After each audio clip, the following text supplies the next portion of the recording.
And welcome everybody to Spiritual Warfare Friday, a brand new show, brand new everything, man, and that's great. I'm the Dan Bidondi co-host, and my other co-host is Brian Reece. What's up, man? Doing? Yeah, hey Dan, how you doing, man? Oh, great. Yeah.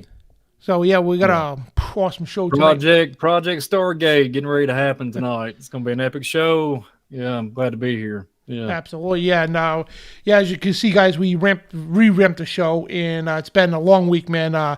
Me and Brian both have been just working hard, just like trying to nail things down, get all the kinks out. We're gonna have a little more kinks, but we'll nail them down as we go along. But before we get any further, guys, I want to thank FOJCRadio.com and beforeitsnews.com for carrying this show. And guys, Project Stargate is our show tonight, and we're gonna talk about Project Stargate, Little MK Ultra, and also was that Gas Flame? Was that what it's called? Not Gas Flame, but Grill Flame. Grill Flame, yeah. So we're going to get to some top secret confidential stuff. Well, it used to be. Now it's all declassified. It's you can actually go on the CIA's website or the Library of Congress and find the stuff now. And it's, Project Stargate. It's a remote viewing of technology. The CIA's files on psychic spying. So, the way they did was this is an actual document. What they do is they recruited anybody that would say, hey, I got ESP, and if you want to know a quick thing on ESP, we could show you that in a second. But give a rundown what Project Stargate is. Project Stargate. So it's like Dan was saying, they specialize in like telepathic, going into electroshock therapy and all these different things, and doing with brain patterns, neurological things, cerebral cortexes, and all this, this brain patterns. And it's just, this has been going on for upteen amount of years. I mean, this is dated back I've noticed some things as far as the 40s, and the whole remote viewing thing that Dan just mentioned, talking about the senses, the five senses. And we're going to go down a big rabbit hole with that. And then we're going to talk about we're just going to give you the documentation. We're going to give you the truth and give you what we found, and we're just going to get into it, Dan. So let's. You want me to start off reading about it, or you can go ahead. You chime in, and we'll go there. And sure. And so guys, like, this is all on record, okay? Plain and simple, it's all on record, so it's not dug up from some conspiracy website, something like that. This is all on record. So, yeah, we're going to go down this rabbit hole because it really is a rabbit hole. Now, this is stuff that your taxpayer dollars, if you lived back then, this is what you paid for, right? And even though some of these programs said they shut down, whatever the case, I don't buy that for a minute. I mean, the government program that's not going to stop using something. Then we'll get to that in a minute because there's just so much stuff involved in the spiritual aspect of this, though. Because people say this is a spiritual warfare show. Well, this is all to do with this, and we'll explain that at the end, and also what the Bible has to say about these things as well. So, go for it, Brian. Well, I'll start off too, Dan. Do you care if I share a scripture real quick? I'll share a scripture. Like I said, we're trying to figure all the bugs out, so bear with me. Let me see if I can pop this off real quick. Should start with off with prayer too. Yeah, we need to pray, don't we? Absolutely. Yeah. So I'm gonna leave this. I'll leave this up, and then we'll pray. What about it, Dan? You want to lead off? You want me to do it? I'll go for it. Your turn. Oh, my turn. All right. Dear Heavenly Father, as we bow before you this evening, just bless this broadcast, Lord, and give us the words to speak. And we just want to glorify you and thank you for your Son, Jesus Christ. And thank you for Brother Dan here to allow me to be a host of the show, that we can come together and present this truth to the audience. And I pray you will continue to bless both of us and give us the strength to continue on. And I pray that we just glorify you, Father. And I pray, Lord, that this broadcast will be protected and that we can just, just bring everything to light and show a good presentation. And just, I pray, Lord, that no, we don't have any bugs. Our electric don't go out, and I pray it'll be a smooth broadcast tonight and a good show. And I ask all these things in Jesus' name. Amen. Amen. Amen, man. So, yep, you got the screen up and go for it. Yeah. So this is the verse that just come to my mind the other day when we was playing this show. So this is Genesis 11, verse 6. And the Lord said, "Behold, the people is one, and they have all one language, and this they begin to do, and now nothing will be restrained from them, which they have imagined to do." So I was thinking about this, I was thinking about the Tower of Babel, all that, and thinking about knowledge going to and fro, thinking about, things that's going on in the Hadron Collider that you talk about over there out in Switzerland, and all these different things. And this Project Stargate that we're going to be presenting tonight, all the stuff that correlates together, and it all has the timeline, everything just flows. And I'm sitting there contemplating it, like the stuff that we're going to present tonight and everything they did. And then you look at 2022 and you look at the narrative, what's going on, and you look at all these things being inundated into our minds and everything, and all this stuff that, projecting on screens, all this stuff, television, everything. And I looked at this verse and I'm thinking, it's just interesting to me. So what do you think, Dan? I mean, what's your take on it? I just want to know, like, you think about one language, and then you think about how we can communicate with our devices and everything, and translations and stuff, and we can read all kinds of different. You can do 10 different languages. All you got to do is go to Google Translate. It'll translate every type of language you can even imagine. Well, look at the main one out there, the most popular one. It's called Babel. To learn other languages. Yeah. You know what I mean? And but yeah, I think this is like a digital Tower of Babylon per se. You know what I mean? Like in the digital world. You know what I mean? Because all of us could communicate with each other, and I think exactly as it was then, it's now. You know what I mean? And that's what they're doing. And they're using technology to open portals and gateways to heaven and whatnot. Absolutely. So let's get into it on the Stargate standpoint, and I'll share what I got here on my screen, Dan, and then give me 1 second. Sure. And we're just going to see what happens here. Hopefully, like I said, hopefully the Father protects us on this, because this is going to get real. And this is actually what the document looks like, Project Stargate. Yeah, I'm going to, so And Brian sharing the actual PDF file right there. Yeah, I'm not gonna say where I got it from, but I had to go through loops to get it, and I've been sitting on this for a long period of time. Just watch out for the black helicopters over the house. Yeah, no joke. Yeah, I don't even get me started. I only live like not even a mile away from a base. So yeah, we're in. So welcome to Spiritual Warfare Friday, the very first revamp show. Yep. So Project Stargate research and peer review plan. I'll kind of just give an overview on this. It's talking about, this is the unclassified at the time, and then the dates on this. This is in May of 1994. I actually have some more documents that's a lot older. But I wanted to point out, just when you look at the introduction standpoint, if you look at what it says here in the summary, and it says plan objectives, introduction, significant effort, plan overview, and it's talking about basic research plan for anomalous conditive, basic research for plan for anomalous perturbation, and apply research plan anomalous conditive, and then it talks about potential research return, project oversight, methodology, if I'm pronouncing it correct, development of evaluation, and then you got a budget and resource requirements, and then it goes on this whole rant about everything. So, but when you can start digging into it, it gives you like an overview of what we really got going. So I'm going to respect out of this channel. I'm going to be like skipping through some words, because we just don't want to say anything that's gonna rock it, even though this stuff you can go find it. So let me start here, and let's see. I'm gonna just pick and choose. Stargate program and the results of military and the value can obtain in a cost-effective manner an anomalous mental phenomenon. So then it goes on to talking about all kinds of different key things. So it's looking for, like Dan mentioned at the beginning of the broadcast, ESP, all those different things, telepathic stuff, and they're talking about, they're just getting like a base overview of what they're looking at here. Yeah, I think it's page 48 right there. I got a slide of it too. It's called Basic Definition, Remote Viewing. And it says accessing information without the use of normal 5 sense information from other people, logical deductions, direct connective implementation of electronic or other devices, a talent which is inherent to every human by some degree. So here they are promoting the spiritualism, probably a vestal form of self-preservation, largely ignored in today's society setting, and thoroughly properly trained into the development of a person's individual potential. Now, you guys heard of ESP, so I just want to quickly go over definitions of ESP.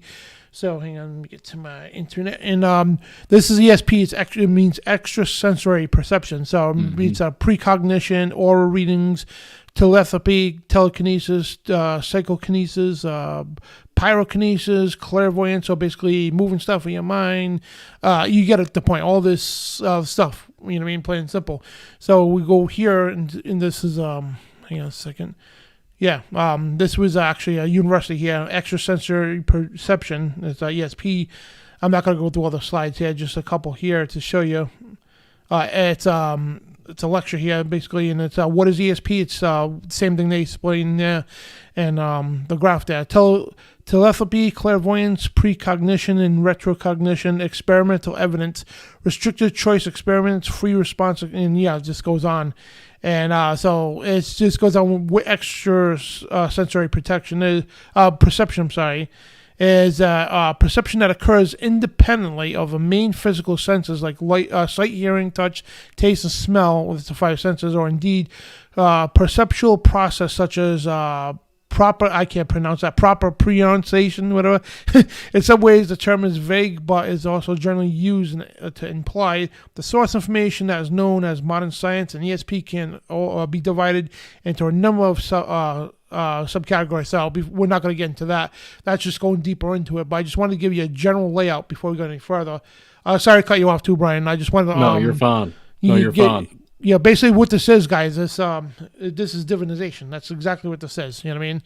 And we're going to get to what the Bible says about that too. The practice of divinization, and all this stuff is divinization. It's Amen. You know what I mean? It's all practice which was forbidden by God. You know what I mean? It is forbidden, not was, but it is forbidden by God. And there's so much more too besides these seven. These 7 things considered with ESP, there's so many more, but this is what they're working on, the CIA, because they want to harness these things to use them as a weapon. It's crazy, man. So give me 1 second. I'll share. Sure. I'll share this. I finally got it worked out. Here we go. I'll share this. This is a really cool. If you can see it, this is an anomalous phenomenon. It's the cognitive, the perturbation. It talks about the central nervous system, neural net models, and other animals. It talks about the psychology part of it, the behavior, the environment, and then it's an analyzing. It's in categories, right? And then just listen. So this is where it gets really wild. This is the kind of stuff it'll take me a few minutes to get fired up. So, you know how I am, guys. I'll just sit back for a few minutes and I'll say, I'm getting fired up. You can't make this stuff up. So when you look at this graph, it's saying 1.0 detector, and then it goes to 2.0 transmission. Well, look down when it goes down in the scroll. It says 2.1 basic, decision augmented theory, wormholes, 4 dimensions, vector, scalar, potential, propagation, Scottish something, I can't read it because it's so small, Scottish static casualty or whatever.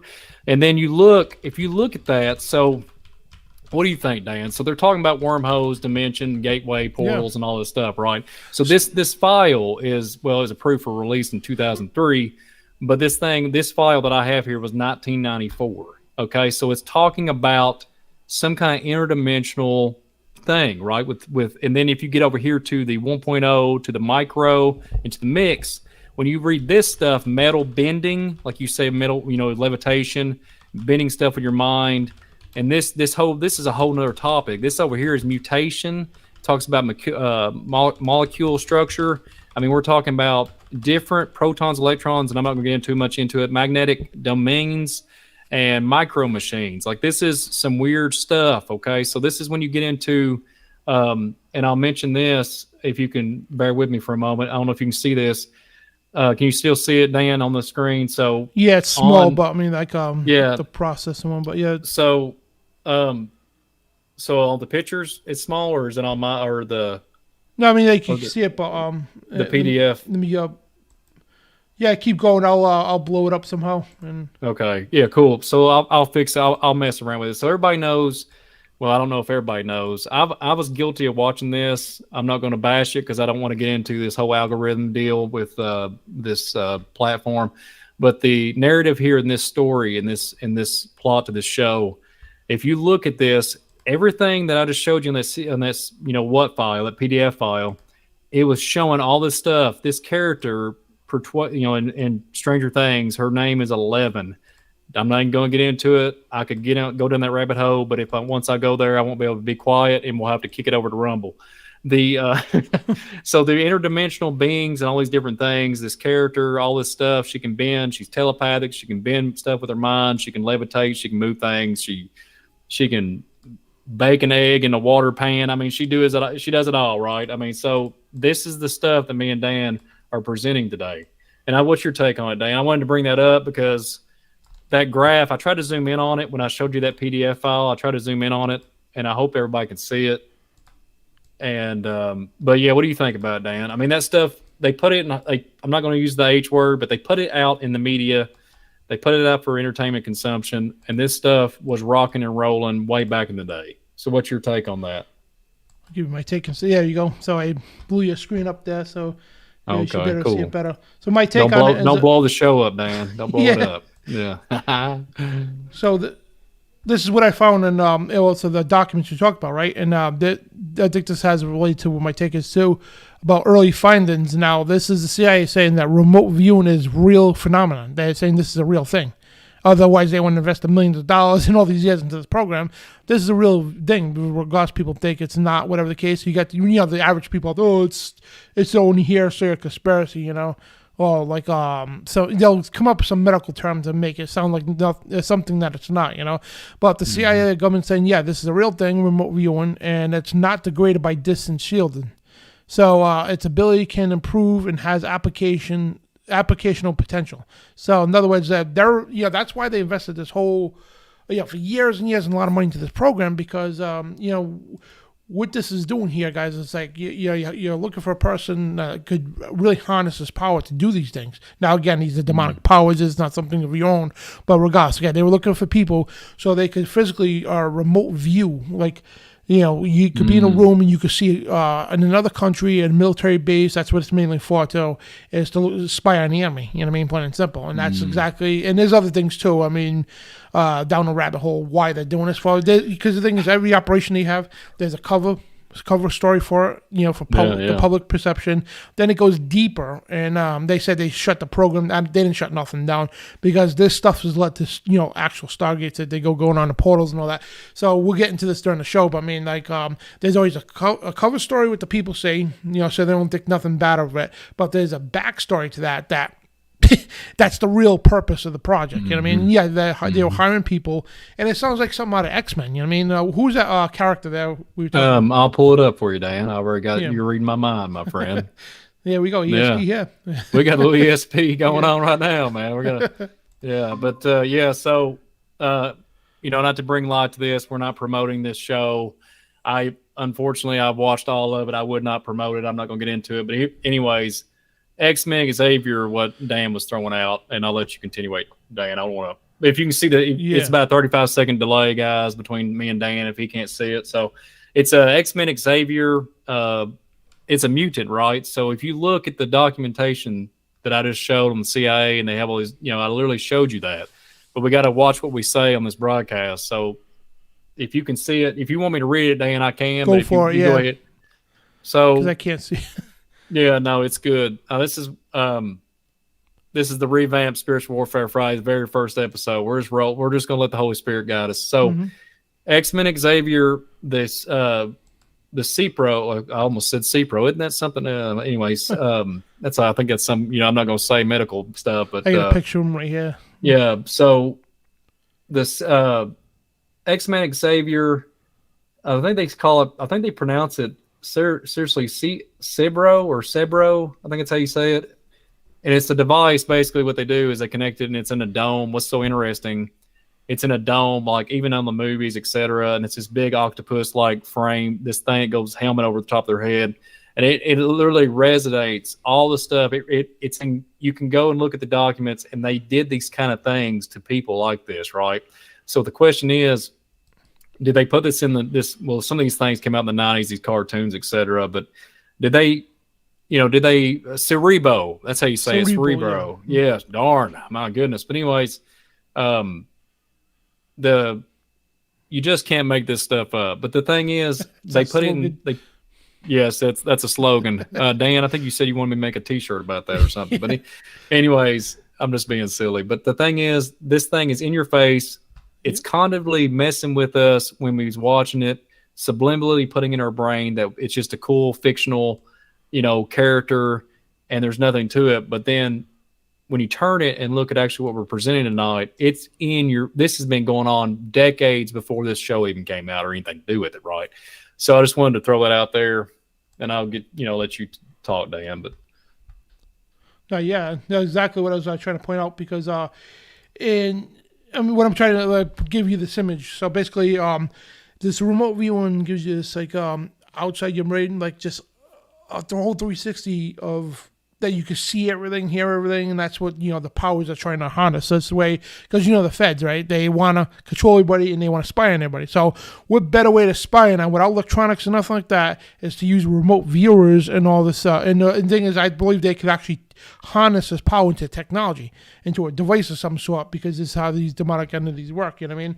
And so I think they literally have, and by now, this is back in the 70s?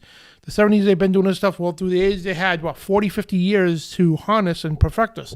So what I believe, they were using human beings to study this and how they could actually harness this energy. And I really believe they got devices that you could literally put on a device and you could home it anywhere in the world there. And it could actually, without no satellites, no nothing like that, and the energy of these things could actually look into whatever they're looking for, you know what I mean? And I really believe they could do this stuff. And, and again, it's not something new, guys, because this stuff is demonic, you know what I mean? And these are demonic entities and powers that are doing this stuff. And a lot of people who think they're psychics, they're not psychics. It's just these spiritual beings in them, principalities or whatever the case, unclean spirits, they give these people these abilities to do things. But again, it's not them personally doing it, it's them doing it. So, and in them working with the government, I don't doubt that there's some kind of like a portal too. Like a portal can open up like a mirror. Remember the mirror on a wall in Disney and all that? And I think they could have like some mirrors or whatever, some remote viewing window that they could literally pierce into your bedroom in the middle of the night. You know what I mean? And that's what I believe. I mean, like, there's no proof to back that up, but that's just a theory of mine. But this technology they got, and I think this, again, they're experimenting human beings all these years to harness, not only for people to work for the CIA, but also to take this power and harness it for their purposes. Well, I got one for you. So if you think about it and really just comprehend everything, and you think about transferring of information, like you have a cell phone, right? And you have all these, a computer, etc., and we can dump information back and forth to each other. You're like you're like 1,000 miles away from me. I mean, I wouldn't. Well, I don't know how far it is from here, but it's still a 17-hour drive probably for me and you, right? So we can transfer information back and forth just on the drop of a dime, right? We don't have any problem with it. If you really think about that, like Chromecasting, all these different devices, everything is like, so easy. Knowledge is going to and fro. You kind of get what I mean? Like everything's just at a rapid speed of knowledge, uptick of different things. But the thing is, it's funny that there's we're in this age of like a huge amount of information, but it seems like we're losing our intellect. You know what I mean? Like it seems like we're getting these things that we're using. I don't want to say it. These things we're using are actually making us, they're actually declining our cognitive. We're not, we're having cognitive dissonance. Our brain is kind of going to the opposite direction. But it almost makes me think what we're reading today and stuff that they're doing on a mass level now. And they can do what they did back in the day in a dark room, down below in a bunker. They can do the whole, they can do it just in the middle of right in broad daylight, right? Without any kind of, nobody says anything. It's all good. It's just for the better of man, So I don't know. I mean, it's just my take on it. It's kind of creepy, So. And then there's another slide here. I was talking about this too. And there's a little drawer out here. It says an emotional, mental, casual thought emotional, mental, casual thought form acts as a remote self as to gather impressions of a remote location and transmit them back to the remote viewer telepathically. You know what I mean? So that's what this basically what this is explaining. So they're literally like just transmitting and also getting all the information that's coming back to your head. You know what I mean? Then you're revealing the information of what you're seeing and everything. So this is just another explanation of this remote viewing. You know what I mean? So what? Real quick, Dan, I'll give you my 2 cents on this. So get this. So I talk to a family member all the time about this, and we just we communicate all the time. And anyways, I've talked to other people about this. They think I'm crazy. Here's one. I'm gonna see what you feel about it. You can be thinking it. I have had an original thought or think of something to do with something. It doesn't matter what it is, and have a thought. I have not typed it in any shape or form. I have not typed it in anything. And I'll go look, and it's on a platform. It's on a social media platform. I'm not going to say it out loud, but it will be on the news feed. I know it sounds a little crazy. I'm not trying to get out there, but I have thought it, and you'll see something, either an ad promoting it or something to do like, hey, you need to click on this to find more information or et cetera and all this. I don't know what's going on. I've seen it. It's happened to me more than just a few times. And I don't know about you, but I have had that happen to me. If anybody in the audience has seen that, just, comment in the chat, because I have had that happen to me probably more than 15 times. So just letting y'all know. It's crazy. Oh, it is. And also, more information on this.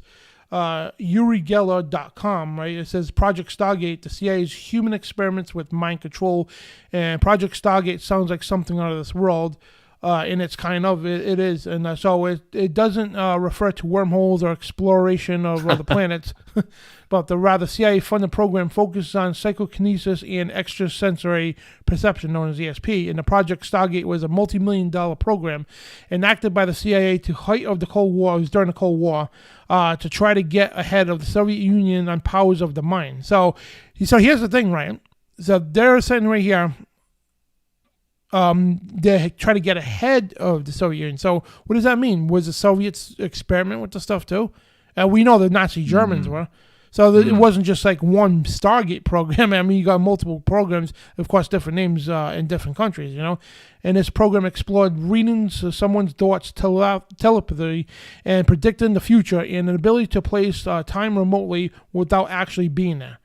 And it says it's unclear that the Soviet Union was participating in ESP projects as they continued to be more guarded of the release of official documents and all that. So, yeah, and it just goes on too. So basically, the stuff we were explaining too, and so the Soviets had to be experimenting with this stuff, because why would the CIA rush this well? You know what I mean? And, you know, so the Soviets, the Germans, and other people experiment with these same programs, and who knows? Maybe we know the German technology at the time far more advanced than us. So maybe the Germans harnessed a lot of the stuff here, and that which leads up to Operation Paperclip. You know what I mean? And I think that's part of the big, you know, the whole thing with the Operation Paperclip. So, you know, to recruit these Nazi SS officers, the intelligence officers here in the United States to work for us, where we got a space program and all that. So multiple countries, as you can see by CIA documents, multiple countries or experiment with this stuff. So, and I don't know, to this day, they probably perfect it. Who knows what's going on? But Brian, you're right, man. Like, when you're thinking about something, all of a sudden it pops up in the feed, you know, the ads and all this, the heck, you know what I mean? And just weird stuff goes on all the time, man. And just different things, like in the phone too.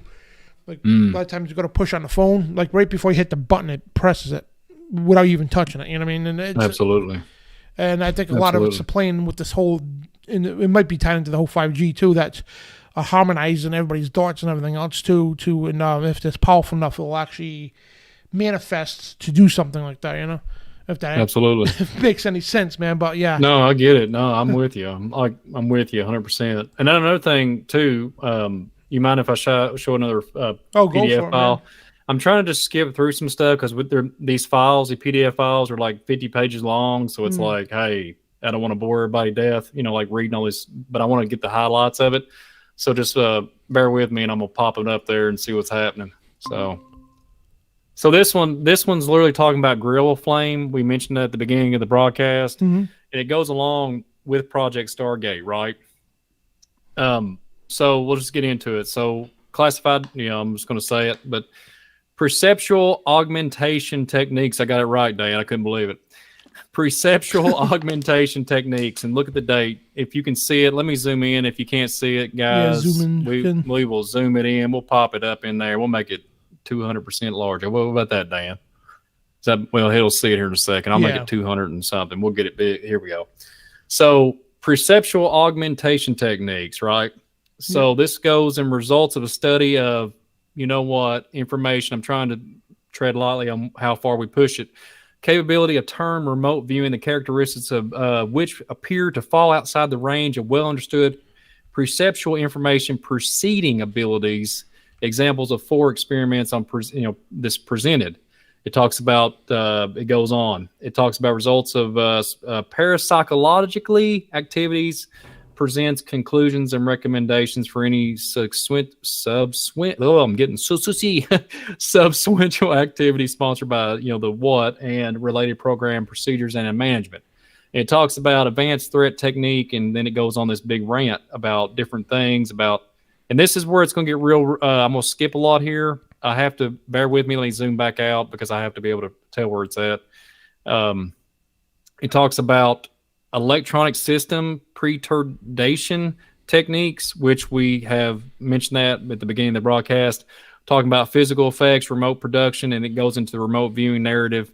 And then here's where it's going to get real kind of wild, and I'm gonna take it to reality now. So this is where it's kind of like a home run kind of deal to me. I guess knock it out of the park, so to speak. So if you can see on the side where it says on the right-hand side of the document, it'll say author, and it tells everybody. But if you can relate, if you'll see, wait for a minute and look, and it says SG1, SG1, SG1. I mean, it's literally saying SG1 all up and down the file. So I don't know if everybody knows about this in the audience. It resonated with me. I said, man, come on now. I said, you can't make this stuff up. I said, how can they just randomly make this stuff up? And, you know, I'm just like, okay, cool. And they're supposed to have, you know, 1995 is when they're supposed to shut down Grill Flame, shut down the Stargate or the Project Stargate, all that stuff. So, lo and behold, I don't know if everybody has seen this show or not, there's actually a Stargate SG-1. I'll just pop up so we can kind of get a better. Yeah, they have a Stargate SG-1 show, and guess what it's about? It's about portals, wormholes, aliens, you name it. I mean, even the first few seasons, they have biblical names in the titles. You cannot make this stuff up. They talk about giants, Canaan, and all kinds of different things and in relation to biblical narrative. And if you can look at it, they talk about we could go on about Cheyenne Mountain. And Cheyenne Mountain is a military base, which is active to this day. And it was the only military facility that allowed a production standpoint of the H word. I'm not going to say it out. Wood, y'all know who I'm talking about out west. But they literally, they used this base literally to film and direct the movies, etc., and this whole TV show. And this show went on. It started in 1997. I want to bring this up in the audience. 1997. In the Grill Flame and the Stargate or the Project Stargate, they pretty much supposedly, pretty much kind of shut it all that down. But the point is, and then it brings in 2 years later, they start filming and production this, prime time, right? Yeah. So what do you think, Dan? What do you think? Well, before we dive into the Stargate stuff on that, I just wanted to finish real quick up on this whole Operation Stargate. Because it was I forgot to read the rest of this here. I was getting wild with the Grill Flame. Oh, no problem, man. But yeah, it's a teaser, you know what I mean? Because that's what we're going to talk about next, you know what I mean? So, this back to this page here this is a test was done by Uri Geller, that's the guy's name. So remote viewing research was quickly got underway, tested in 1972 by Stanford Research Institute, that's SRI there, and Menlo Park, California, physicists Russell Togg and Harold Puthoff began testing people they deemed gifted or individuals, gifted individuals or psychics. And one of the best known individuals tested was in the first phase of the Project Stargate was a celebrity psychic, Uri Geller. So this was at the time when there was, you call these people on the hotline, whatever the case. But yeah, Uri Geller, known for his ability to bend spoons. So the CIA recruited him because of his purported psychic abilities. And for 8 days in August of 1973, Geller was locked in a room while the CIA did various experiments on him to test his supernatural abilities. And these experiments tested on Geller's ability to hide drawings. See hidden drawings, I'm saying. So they hid drawings around the place and he could see them and find buried metal and bend spoons with his mind. As a result, Geller's success in his experimental period, the CIA concluded that Geller had demonstrated his paranormal perpetual ability in a convincing, ambiguous manner. And also, I got a slide on it too. So this was the slide I found too. So yeah, as a result of this testing here, this is CIA, this is their result, said with Geller here. So as a result of Geller's success in the experimental period, we consider that he has demonstrated his paranormal perpetual ability in convincing in an ambiguous manner. So yeah, this was a success altogether, you know what I mean? So what are we looking at here, you know what I mean? So how many other people are a success, you know what I mean? And where do they go from there? Where do they take it from to the next stage, you know what I mean? So and some of this information we'll never find out, unfortunately, you know what I mean? And but there's clues and everything, and you can start to see like things are starting to get to a spiritual aspect now, you know what I mean? Like absolutely, Brian was talking about them being able to like know what you want. I know when you speak and you Google whatever, Siri picks it up and all that to like what you talking about, so they'll bring up some ads related to it. But this is getting a little out of control, you know what I mean? People starting to by record numbers, starting what they think they're experiencing ESP powers or whatever the case, because like I said, I'll go to push the button, don't even touch it and it pushes. Or, this happened to me several times. It's weird, man. Go to an elevator, go to push the button. You have to push the button for it to illuminate, right? I'm not even like inches away from it, and it pushes in. And it's like, what the heck? You know what I mean? It's like something pushing for you. You know what I mean? And there many things like this. You know what I mean?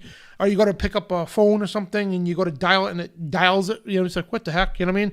And so a lot of people are experiencing these things. You know what I mean? And it's just like they're changing this whole concept of reality, and I think they got this. The 5G is part of this, which they're going to put 6G next, whatever. But I think all this is all connected here. So and to go off, that's why a lot of people commit off themselves, whatever the case, or because they can't handle, because it doesn't work the same way on everybody. So they can't handle this massive, like when the movie The X-Men, right? When he was in that dome, it was like a wide band that spread all over the world. Mm-hmm. And he could see and everything. I think this is an electronic thing that you could do that because the elite, they have nothing more to tell you what they're doing in movies and stuff. So I think they have this ray, whatever, this grid, I should say, this gold grid over the, all the society. And they can literally remote view everybody what they're doing and actually read some of their thoughts still.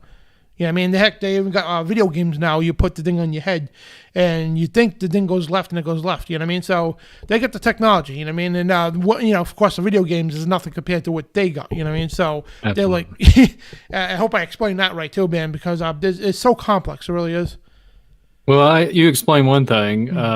You don't have to tell me about the elevator story because I seen it live on remember that show we did together on my channel with the New Age Alien Agenda? I seen you completely disappear. You remember that? Man, I said, "Hey, remember Dan?" I was like, "Where'd you go, Dan? Did you time travel?" Because you remember, you doppelganger Dan Bidondi here, But I'm just messing with you, Dan. But I've had strange phenomenon like that before, like with batteries. Yep. And with like going through like how you go through like in a real retail store or something, and the starts the alarm goes off or whatever, and you have nothing on you. You're literally coming in the store and it's going off. I've had all kinds of examples like that, man. When it comes to lithium batteries and batteries like that, I've had some weird phenomenon. So so I don't know. Yeah. And before we get to the subject there's a couple more things I want to touch on too. Considering the Stargate here. So this is Vice magazine, right? And they call it Motherboard, right? Tech by Vice. So it says how to escape the confines of time and space according to the CIA. So here they are blasting out some of the CIA's reports and all that, and information that they've learned about Project Stargate, and also another one called Gateway Experience. Now, you ever hear the thing when you take certain drugs or whatever, they call it a gateway drug, whatever? Yeah, that's where that comes from. You know what I mean? And a gateway experience. So a technique to alter consciousness and ultimately escape space-time, and here's everything you need to know. So here they are. Vice magazine is a very popular publication, right? Oh, here's everything you need to know how to do this stuff. And we already been over this stuff. The 1983 CIA program technique called Gateway Experience, which is training systems to design focused brainwave output on consciousness and ultimately escape the restrictions of time and space. So basically, Gateway Experience, that project that was an offshoot, was like a continuation, because they'll say, well, Project Stargate was eliminated. You know what I mean? Yeah, it was eliminated, but it became other projects like this, Gateway Experience. So they used everything they got, all the information they got from Project Stargate, scrapped that program, and moved into an upgraded program like the Gateway Experience. And we're going to talk about the other ones. So this is where it all goes from. And again, interested in all sorts of psychic research, same thing. You know what I mean? So they'll say, on record, Project Stargate's been thrown under the bus. Yeah, but because now they got another one. It was called Gateway Experience, and I don't know what they have now, but this is Vice magazine telling you how to literally do this would be considered astral projection. And before I get back to Brian and his here, I want to show up one verse here, guys, one set of scripture here, what the Bible has to say about this stuff. So in Deuteronomy 18, it's 9 to 13, it says, when you come into the land of the Lord, the God has given you, you shall not do after the abominations of those nations. And this is the meat and potatoes here. You shall not be found among you. Anyone who makes a son or daughter pass through the fire or use divinization, and everything we showed you is called divination.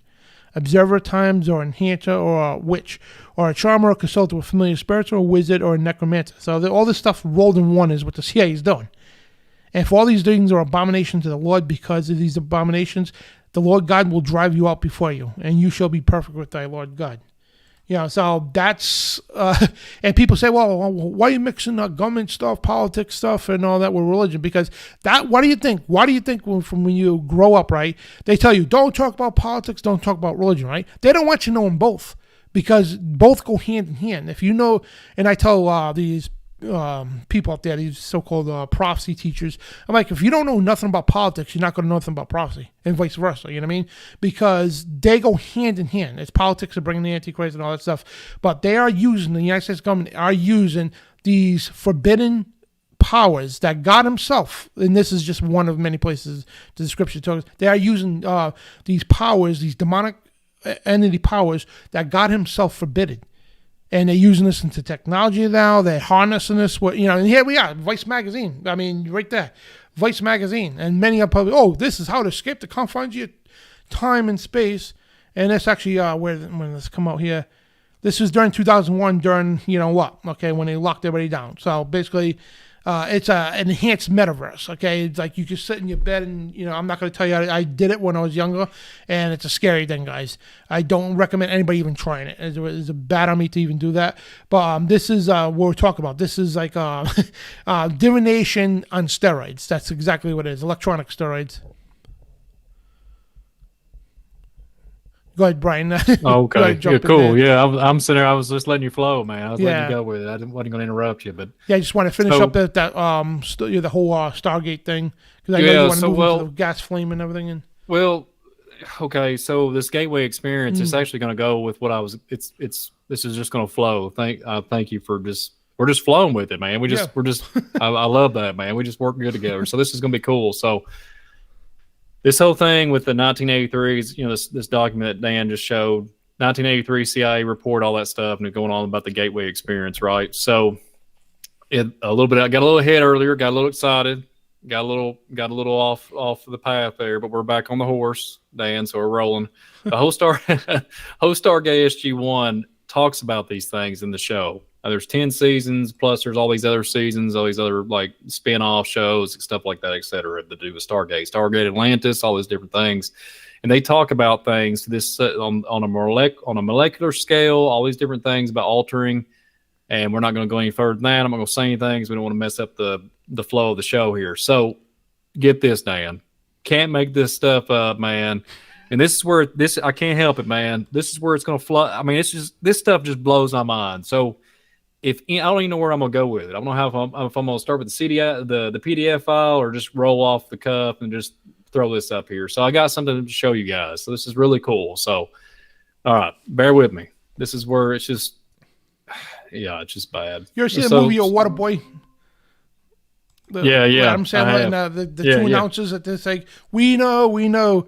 They're not holding nothing back, and you're like, I'll stop you, Brian. We know. We just can't make this stuff up. I remember the coach. Hey, water boy. You remember that? Remember that Bobby Boucher movie? Oh man! Welcome to Spiritual Warfare Friday. I promise this is not a rip it. Okay, so we're. Bless you, Dan. Man, I thank you for making me laugh. That makes me not. I can calm down now. I'm getting a little tore up here. So everybody can see this article here. So I did a show on this on my channel not too long ago. We talked about the Pentagon, talked about this whole time travel narrative they're spinning. And it literally, the title of this article says, time travel is real and we can visit other worlds. According to the documents released by the, time travel and anti-gravity technologies may be available to humans and can visit other worlds. And it goes on to say about the recent declassification of 1,500 files shed light on the Advanced Aviation Threat Identification Program. So, no joke, they're literally saying, that we can alter the state and go somewhere else by teleportation, like in some type of time manipulation, whatever, how they want to spin it, however man has interpreted it, to make up something just to spin it and all this stuff, right? So it's interesting that you go on this. I'll continue on. One of these papers discuss on how anti-gravity technology can be used to create airships and spacecraft, studying that the effects can be achieved by manipulating space and time. Okay. This is where it's going to get real heavy. So how to manipulate gravity is also discussed in the reports. It also may be possible to create exotic phenomena such as faster than light travel and time machines. And here we go. Earlier, at the beginning of the broadcast, I showed a documentation on a PDF file. It also added that wormholes in space-time can be used in interstellar travel. So it goes on and tells you about the sun, the bombshell report of the, I'm going to circle it. I might have to zoom in. Of defense, blank. These include plans to send multiple single pilot spacecrafts to colonize deep space, all this stuff, a bunch of garbage and all this different things. But the thing is it's there. The data is there. They're talking about this is the same documentation that they was talking about with other topics. And I'm sorry about all these crappy old ads on these websites. They're junk ads. It's just all the time on these websites. Can't get anything. So I apologize to the audience. So anyways, here's another thing. So there's to do with the grill flame, right? So grill flame, and here's the document. So grill flame is talking about, no joke. You can go on here. It talks about these different evaluations, psycho stuff, all these different things, electroshock, all these different topics. So when you get here, though, this one topic here, it says location of target material in space and time. And what this is December. This page is page 7. This is a different document, Dan. This is on the grill flame. Yeah, I got this on file too. Okay, good. I grabbed so it it's on page. Cool. That's good. I was worried because I hadn't sent it to you, so I'm glad that you got it. Thank God, because we can stay together here. So on page 7, location of target material in space and time, December of '86. Experiments extended the work department in December of 1994 to locate targets of interest using the target search RV technique. Okay, guess what that means? It's what Dan's been saying this whole entire broadcast, remote viewing training. Okay, so they're talking about, but get this, you continue right down, you go 4 or 5 paragraphs down. Enhance human, you know what? PERFORMANCAE. I don't want to, I'm trying to use wordplay here so we won't mess up the broadcast. Investigation. And it goes on talking about the psychoenergetics as it means to enhancing the HUMA performance for MILATARY applications. Seriously, documented phenomenon and real reproducible, determine the mechanics underlining these phenomenon, bring the field of psychoenergetics into mainstream of human research. And then it goes on to feedback of pre-cognitive stuff, remote viewing, applications. It goes into neurological, and then it continuates on these same programs that they keep adding on. You can see the dates, May of '89, et cetera, et cetera, et cetera, et cetera. So I want to go to this file I have. So I came across this crazy website. It talks about time travel. Okay, it talks about this. It's a spin on all. It's talking about time travel, hybrid. You know what? And it mentions something that was just it just killed me. I couldn't help it. So it says this. I'm gonna skip through a lot. Zoom up on that a little bit too? I will zoom on it, Dan. I will, my friend. So it says, speaking to Apex TV, Taylor said in this article here, it's time for everybody to finally come out clean. It's time to tell the public the truth. It's time to tell whoever's still looking on the outside the truth. I used to work for the British, you know what, GOVERNMENET. I really regard not telling my family what I said or what I did. I've been living for a lie for a long time. That these are many advanced technologies that I kept secret. You know, I'm gonna keep skipping through a lot of stuff because I'm trying not to get our video taken down.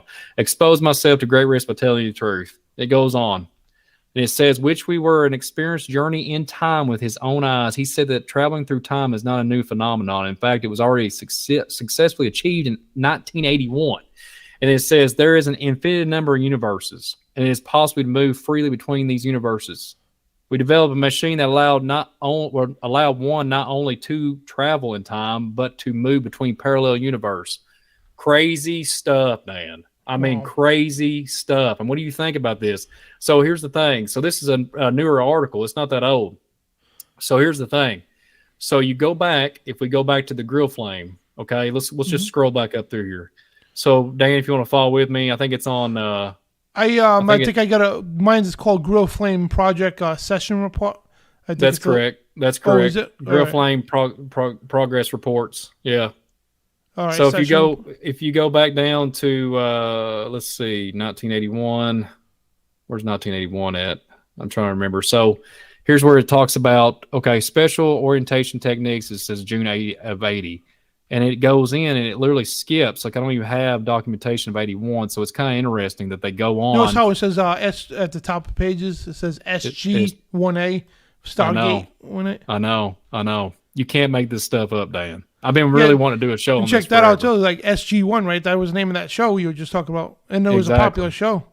So there it is Exactly. on a government doc, and then years And later it becomes a show. This is, Absolutely. So here's the thing: it's talking about the grill flame experiment here. So what I'm trying to bring out here, it skips the 1981, and I've seen more documentations about time travel about these people that narrow down to 1980 or 1981. I'll take the screen share off here, but that takes the 1981 that was a date of entry.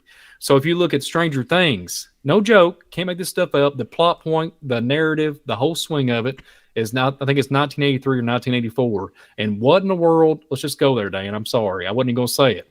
So this is not ripping. I don't have to sing My Little Teapot. So here's the deal. So you look at this, 1983, 1984, whatever, and then you go to Terminator, all the stuff that is involved in the movies from the past. We could get into a big random conversation with that, but Terminator, 1984, 1985, all this stems from this date. It's really strange. I know it sounds phenomenal. I know we're kind of going off a little bit on a rabbit hole, but I had to bring that up. I had to bring the correlation that there's something going on, and I keep thinking about things and praying about it that the Father show me, but I can't comprehend it all. It's just so much to take in. yeah. So if you want to get your spin on it and your take, you go for it, Dan, because you mentioned SG1. Like I said, you can't make this stuff up.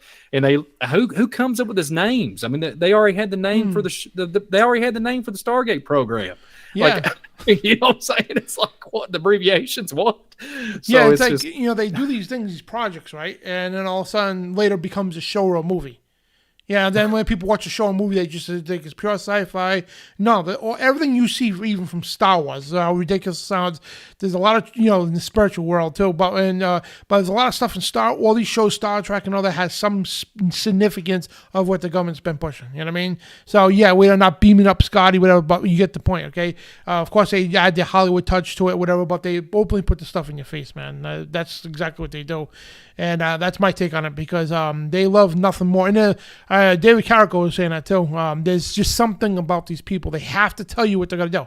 It's just like, we have to tell you what we're going to do to you. And, you know what I mean? And the thing is, and the other thing too, now they can come out and say it. They say it right in the middle of Super Bowl shows or whatever. They come out and say it now, and they know most people just docile. You know what I mean? Just the cognitive dissonance is gone. And so they sit there, oh, we're going to come out and do this to you and that to you, right? Klaus Schwab with the World Economic Forum, him and Mr. Gates, Uncle Stinky Needle there. So they come out and tell you what they're going to do, right? And and people just like docile out the TV and not a clue what they just said. Oh, we just got to do what they tell us. You know what I mean? Like, did you just hear what they said they're going to do and how they're going to do it?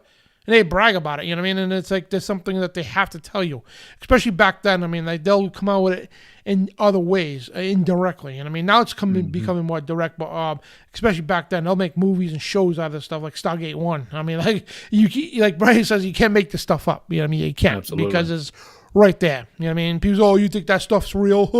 And they try to make you feel like a fool, right? But they're the ones laughing. They just laugh to comfort themselves because they're the ones who are afraid of this stuff. So they'll try to ridicule. You see this in the chat rooms all the time. Yeah, you go on these forums and all that. You have some guy, oh, I'm an educated person, and they'll laugh at you to make you feel insignificant. You know what I mean? Which you don't, because they're the ones who are just trying to cover up their lack of understanding. You know what I mean? So don't let anybody discourage you with that stuff. Absolutely. And just keep it. Look, we just pull. I put the link earlier in the chat room. That's right from the CIA. Okay, you go to the National Archives, whatever. You can find the stuff openly from the CIA documents. You know what I mean? And what they've, also the DIA, as the Defense Internal Agency, which is another version of CIA. But man, and and when you get to the CIA, who are they from? It's a Nazi rat line from Operation Paperclip. Yeah, exactly. I found that article because I have so many files here. I did find that documentation. Oh, good. That talking about the 1981. Yep. Because I wanted to bring that up. That was kind of strange with that article. So I can share it real quick if you don't mind. I will pop it up real fast. Oh no, take your time, man. I'm no rush. Yeah, we're gonna stay on here at about 4 a.m. We're gonna keep it up. We're gonna keep it up to about 6-hour run on this bad boy. Yeah. They're at their shenanigans again. So here's I'm gonna zoom in. So this is a different article, a wholly different. It's no joke. This is a document, it was released in 2005 for approval. And it literally, as you can see the title here, Stargate. And it goes on, talks about the post-code error. Remember, I'm going to be skipping through words. So it talks about the Stargate program are more relevant to the mission of the central, program. We can call it CLAP. Therefore, the director of the D, I don't want to get in, I'm just skipping, to transfer 10 civilian billets and 500,000 that are currently dedicated to the Stargate program.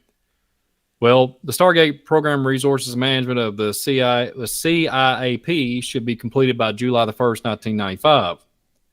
Well, then it goes on and talks about the Stargate program. I won't bore you with that. So then it has all this stamp of approval and all these different things. Talk about the retrospective review and the analysts and analyzing the whole thing. And then what's so interesting about it, I'm going to get down to it. Let me scan through it here. Bear with me. Okay, here we are. So it's talking about August of 1977 and 1978. They're talking about the MIA program to determine whether selected individuals could interact and influence by mental means only. Sensitive electronic equipment. Dan, are you sensitive to electronic equipment? Because you be pushing buttons and the elevator's getting ready to take off. Yeah, that's crazy. I'm messing with you, Dan. I'm messing with you. I'm just messing There's another around. thing too. I could leave a voicemail for the longest time. When they says please leave a message after the tone, something in the tone of my voice would act like it's pushing a button, and it'll cut the message off and say, do you want to push 1 to send it, 2 to erase it? Like it goes to the next prompt. In other words, and not even touching nothing. It's kind of weird. Yeah, we're the perfect two people that can barely pronounce words. We mess up all the time. I know these words are very hard, so just bear with us, guys.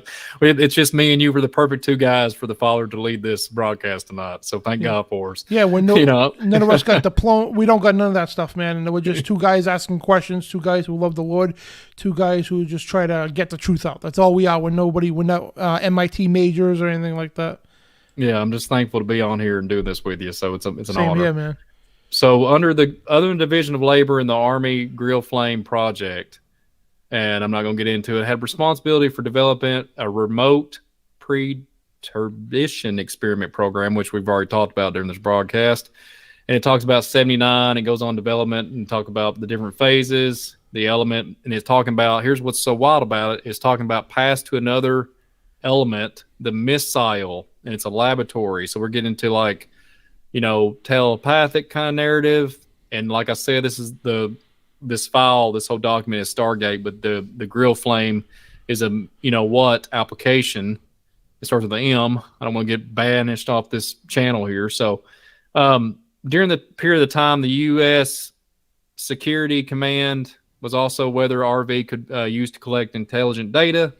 And then it goes on talking about, the financial research efforts that were closely linked to applications and an operational mission. End of year funds have been requested in FY 1980. Additional Army, program funds were to have been included for Project Flame for FY 1980. There we go, 1981.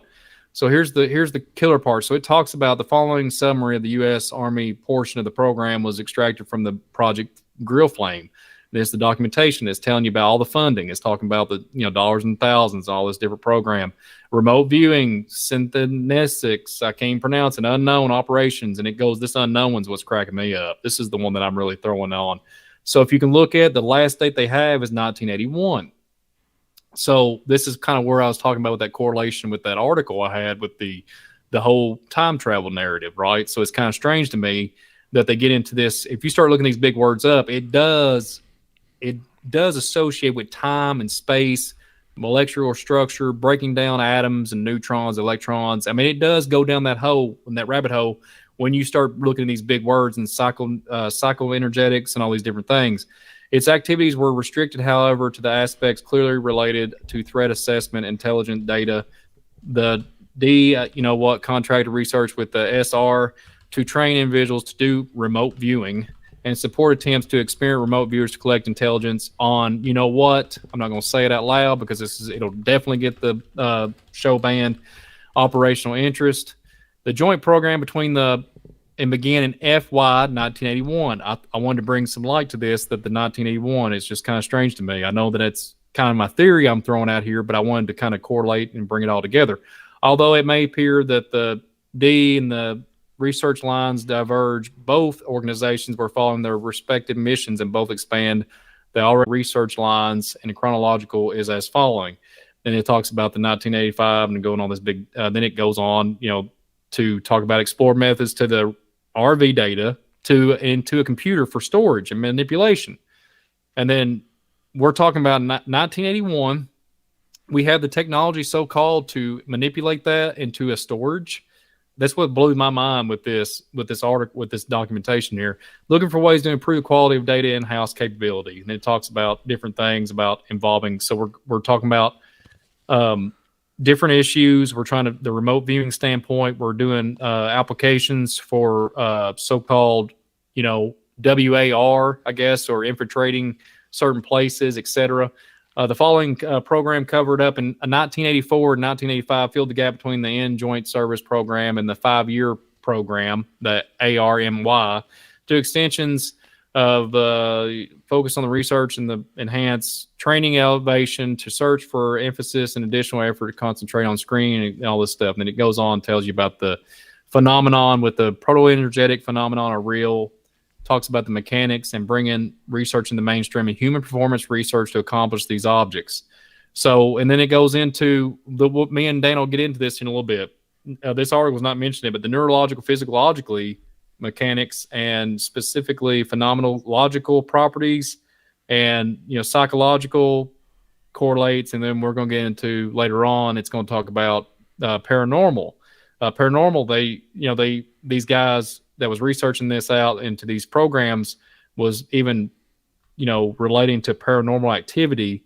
So that's a whole nother topic in itself, but it will eventually go down that path. Okay, so we're getting into magnetico-physiographical, they call it MEG, brainwave measurements, and talking about different things, long range comprehensive plan, and we can go on, but this stuff, what you're talking about here is when you're talking about, here's an example, when you're taking and sending a picture over, so we're taking a picture, Dan, I sent it to you, and you get it in like 2 seconds. It's the same concept. It's just on the neurological area, like a neurological standpoint so they call it hem sync. So in Stargate, on Project Stargate, they call it hem sync. So they try to sync both sides of the lobes of the brain up with these. I know a little bit about it, unfortunately, because of all the vision issues I've had. That's a whole nother topic for another day. But anyways, they, binaural beats and all these different binary beats that the music but the hem sync will play. It'll play music like that. It'll go real high pitch. And when it does, no joke, it's all documented. This goes along with the Project Stargate. And they use it for military applications. And what they do is it syncs up with the pineal gland. And both sides of the brain are they're syncing. They call it hem sync. And then it goes, and then you're able to access more than what they say you can access. That's the narrative, right? Yeah, it's like best way to describe it is like imagine a cell phone built into you and your friend across the country or the world, right? You call them and it's like it's like a video conference. You know what I mean? Yeah, but it's in other words, if Brian was in Russia right now, right, and I work for the government, I'd be like, all right, Brian, I want you to walk around the embassy, right? And as Brian's doing it, I'm tuned into him and I can see what he's seeing and hear what he's hearing. You know what I mean? Or if he's like a double agent, he's inside of. Just say they're having a big secret meeting for the Russian government, right? He's in there, right? Top secret, closed doors. I could sit there and hear and see everything that's going on in that meeting, you know what I mean? And that kind of remote viewing. And I do want to emphasize this once again, too, that, this is where they get you, right? And they'll say, you get the smart asses out there, excuse the language. They'll say, but you get these smart alecks out there that will come out and say, they'll look it up real quick. And, these people out there, they'll look it up real quick just to try to debunk you, right? They'll look it up real quick. Well, you people are dummies because that was terminated in whatever year it was, right? But you don't realize, and I have to emphasize this, like I said, they take projects like Project Stargate, right? Yeah, the project itself ended, but the information, the things they gathered from it, that created several other projects. There's real quick, this one here, this article I got. This lays it out too, and this is uncovering the U.S. government's real Stargate program. Basically saying how, yeah, the project ended itself, but they took the information and the teachings from the project and created a number of other projects under that, you know what I mean? And many other projects that came along with that, like with, you know, the ones we just talked about. All that came from, and they spawn off each other, you know what I mean? And so the research, the vision never died. It's just in another name. That's all it is. So, of course, the skeptics, oh, yeah, you know, that was only something that happened for, you know, for 20 years and it stopped, whatever. No, it didn't stop. It's in another program, several other programs, you know what I mean? And when they upgrade it to where they move to another program, and they keep doing this and creating this web effect, because even before we start stumbling upon, we start, you know, Project Stargate, they got 10 other ones that they upgraded from. So by the time you catch up to them, they're already ahead. You know what I mean? You can never catch up to them where they are now, because, again, remember, they release these things as they go along. This stuff became public information when it was like, yeah, it's insignificant. So what they got going on now, we're not going to hear or see about it probably to 10, 20 years from now. Mm-hmm. So they constantly move along, you know, different places, the new names and all that, to keep the information, and again, it upgrades. It gets more and more better every time they do this stuff. So that's why I have to strictly emphasize that, because, again, you'll get some bloke out there will be like, you know, oh, you know, they'll look it up real quick on Wikipedia or whatever. You know what I mean? Which you tell us Wikipedia. Yeah, they'll tell the, you know, like, let me show you here. If you go to Wikipedia here, it talks about Stargate Project. Yeah, it gives you the dates. Came out of Fort Meade in 1978 and all that, and it tells you everything about it. And, they, you know, I read through this earlier. They're not hiding nothing. You know what I mean? And right there, Grill Flame. There's other, this morphed into many, many, many, many, many, many other other projects, you know what I mean? And it's crazy. It really is. And you can't make this stuff up like you say. But yeah, this is, in the, you know, again, you know, you got to watch out for people like that. But, and who knows what they're doing now? That's the scary part. Absolutely. Absolutely. I have another document. It's on the one that it's on, let's see what page it's on. I think it's on page 10, I think. It's that first one, the Defense Intelligence Agency, the Project Stargate Research and Peer Review Plan. I don't know if you have that one in front of you or not. Let me know if you have it. I don't know if you have that one or not. That's the one I was telling you about with the bending and everything. They had the graph. So I want to bring this up. So this is a 1994 document, right? I'll see what you think. You can chime in, Dan. Interrupt me all you want, because I'd rather for you to interrupt me when we're talking about this particular. It's just a lot to take in. So just go ahead and chop. If you want to jump in, just pop off, man. Sure. It doesn't bother me at all. And of course, as soon as I screen share, there it is. There we go. So this is the article that the PDF file that I popped off at the beginning of the broadcast. So if you look in the anonymous, well, let me zoom in, because this is sorted where it's an older document. Let me see if I can pull it up to where it's looking pretty good there. So I'm only going to say a few words on here. So here's where it kills me. So this is a 1994 document in psychology. And they have the graph, cognitive neuroscience, psychology, neural networks, statistics, signal analysts, thermodynamics, quantum measurement, general relativity, and then at the bottom, artificial intelligence. This is a 1994 document, Dan. You can't make this stuff, and this is the anonymous mental phenomenon, the phenomenal, okay? So when you're looking at this, you're like, okay, what are we looking at, right? So it goes on and talk about different waves, long distance test, distance shielding and energy, and talking about neuroscience, memory, talking about all these different things with parallel processing, all these different wordplay. So here's the killer part. So it has, well, I might have pushed it too far down, maybe, because there's so many documentation. Okay, so I had it a minute ago, but I've dropped the ball. But it's okay. I got so fired up, I started pushing the button too many times. Dan, we'll shut this thing down, okay? I'm going to shut it down. So, so there was a part on here where it's talking about connecting to the computer. Here it is. I'm sorry. I was on the right page. Two directions in advanced commuting developments involving neural networks. For example, recent blank. I love how they had it paged off with you got your lovely SG1B on the end. Indicates that wave-like brain activity occurs in addition to usual neural processing. This wave-like phenomenon may have some link to phase shift observed in MEG data from previous MEG projects. Further MEG work involving remote stimuli may help clarify such issues. And it's talking about integration. I mean, you cannot make this stuff up. It's talking about integration. The basic research activities, delivery of research community, special neuroscience, physics, statistics, psychological, social science. I mean, they're going on these, and it's just all this stuff. National laboratories. I mean, we're going, I mean, it's almost, when I'm reading this, psychological physiology, vision, it just goes on and on and on. I could talk about this stuff all day, but when you look at it, it's almost like, I'm just going to go ahead and say it. It's almost like fallen angel stuff, right? So it's almost to the point where they're like, they know that we are in God's image. They know that we're special. They know that we are who we say, what we are, but they say we're not who we are. They say we come from monkeys.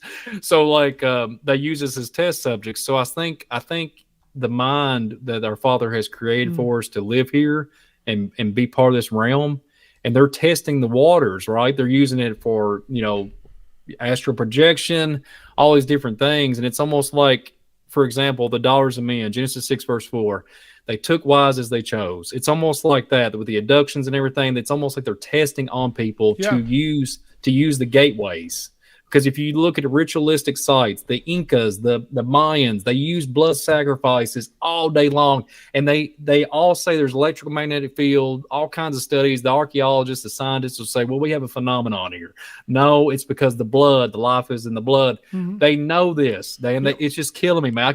I might tear my computer up before it's all said and done after this broadcast. But seriously, they know this. So they're using these things, live specimen people, to do enhancements, neurological, psychological, and they're in some cases probably doing something way beyond that now. But what I'm getting at, they did it back in the day. They did it back in the day. There's nothing new under the sun. That's all I gotta say. I'm done. And which transitions to this, MK Ultra. We had Holly Bagley on twice. We did a huge show on MK Ultra, and so anyway, MK Ultra is the same method, but this time using. Now here's the thing, right? They're using psychotropics, okay? And I gotta tread a careful path when you talk anything about medical because of YouTube. So they're using psychotropics to induce people to control their mind. Now here's the thing, right? In the occult world, right? Why do you think in the occult world they highly encourage the use of psychotropics? Highly encourage it because it opens the pineal gland, the third eye, and for them to control you easier, to possess you and everything else, right? It's crazy, right? So the MK Ultra, I'll show you some slides here, just fill you in what it is. But the MK Ultra program was a way to take an average person that doesn't have ESP or nothing, take an average person to take full control of them using drugs, to chemically change their bodies for this. And then what it does is it opens that pineal gland. So basically that remote viewing programs could correspond with that program and take these subjects and turn them to sleeper cells. That's why somebody a person that you'll never know, couldn't even pick up a gun, right? But under the sleeper cell project, right, he'll snap over a word or something, right, and all of a sudden he's an expert with that firearm, and he goes and commits a mass shooting or something. You know what I mean? Things like that, and this stuff is real, man. And So mind control program, that's what it was. It was MK Ultra, and this is all on record, guys. It is CIA's top secret program in human experimentation and behavior modification.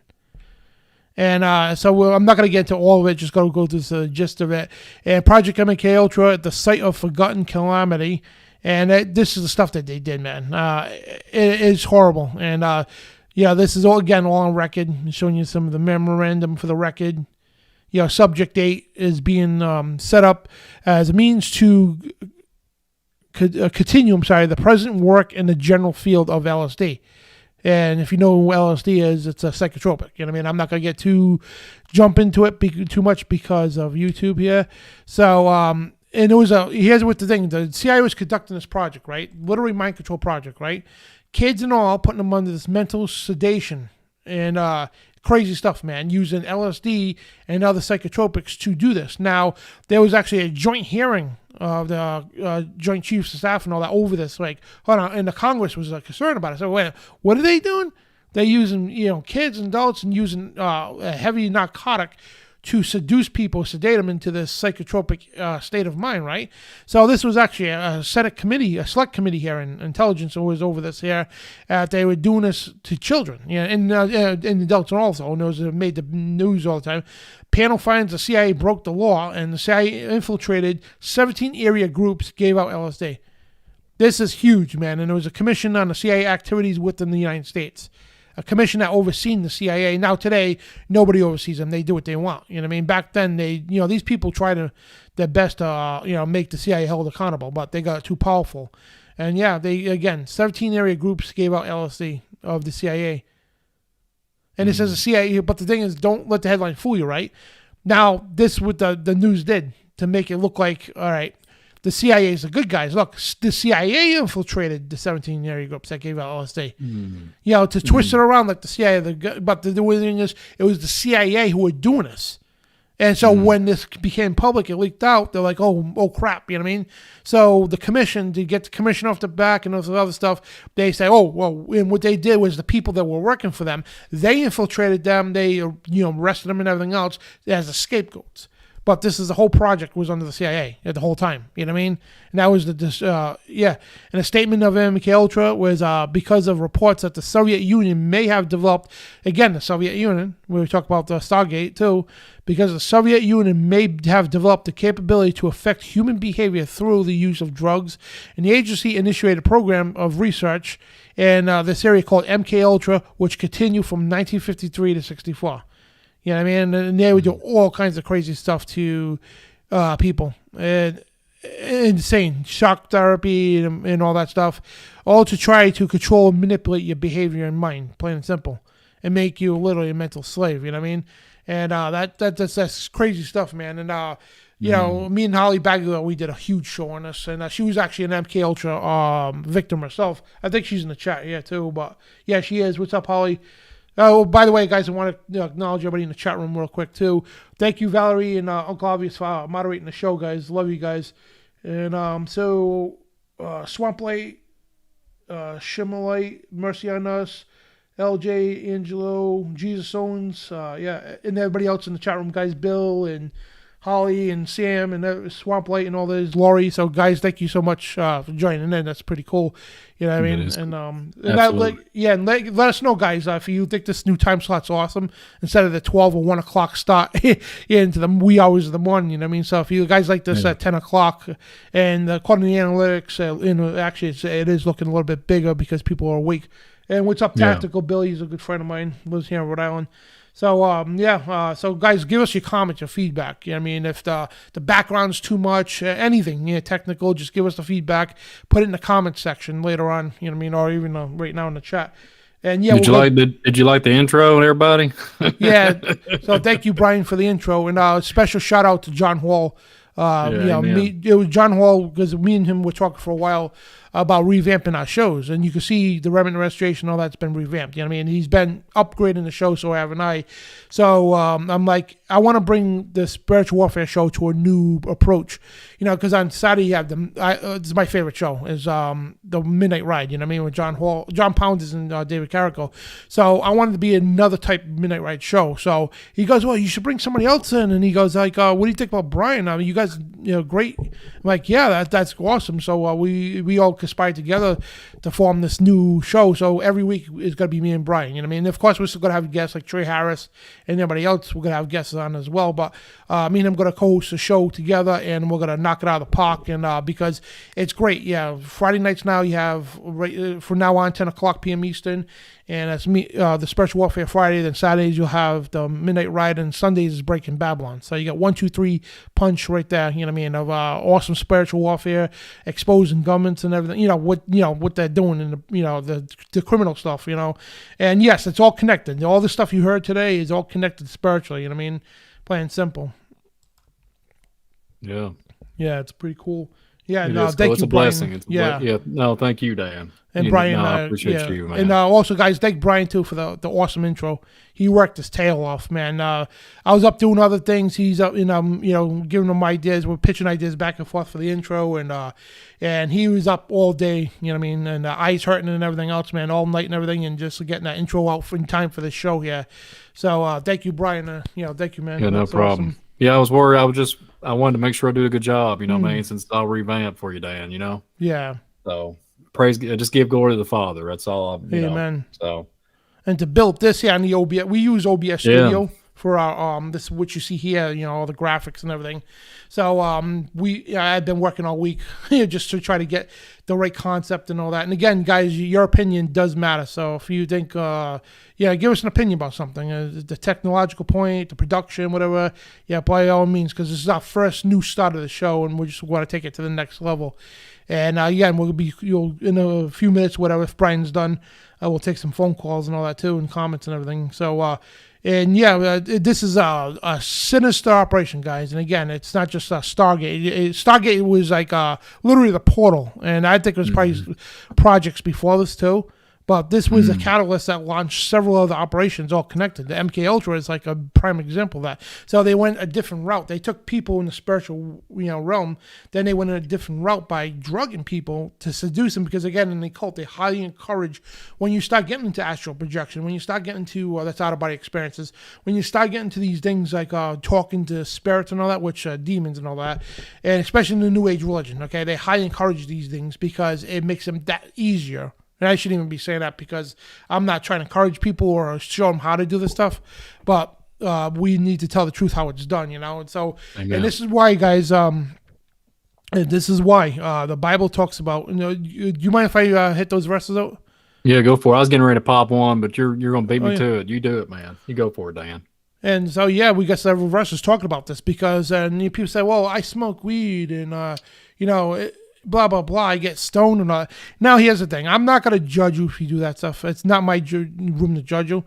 All right? And I know that the oils, yes, the oils and the properties of this do help a lot of people with things. I've seen it myself, But the thing is, there's a Bible, because they say it's natural. Poison ivy is natural, too. Do you smoke that? You know what I mean? So, but the thing is, like, there's a lot of spiritual ramifications when you even get drunk. Get drunk or high or whatever, baked, whatever you want to call it. There's a lot of spiritual ramifications to go with this. You kind of open your like that floodgate a little bit, especially if you're a believer, man. I don't think you really should be doing that because you still could be subjected to some of the stuff, not as much as an unsaved person, but. Yeah, you open that gateway. You really is, and that's why it's called Gateway. Yeah, and it's all connected.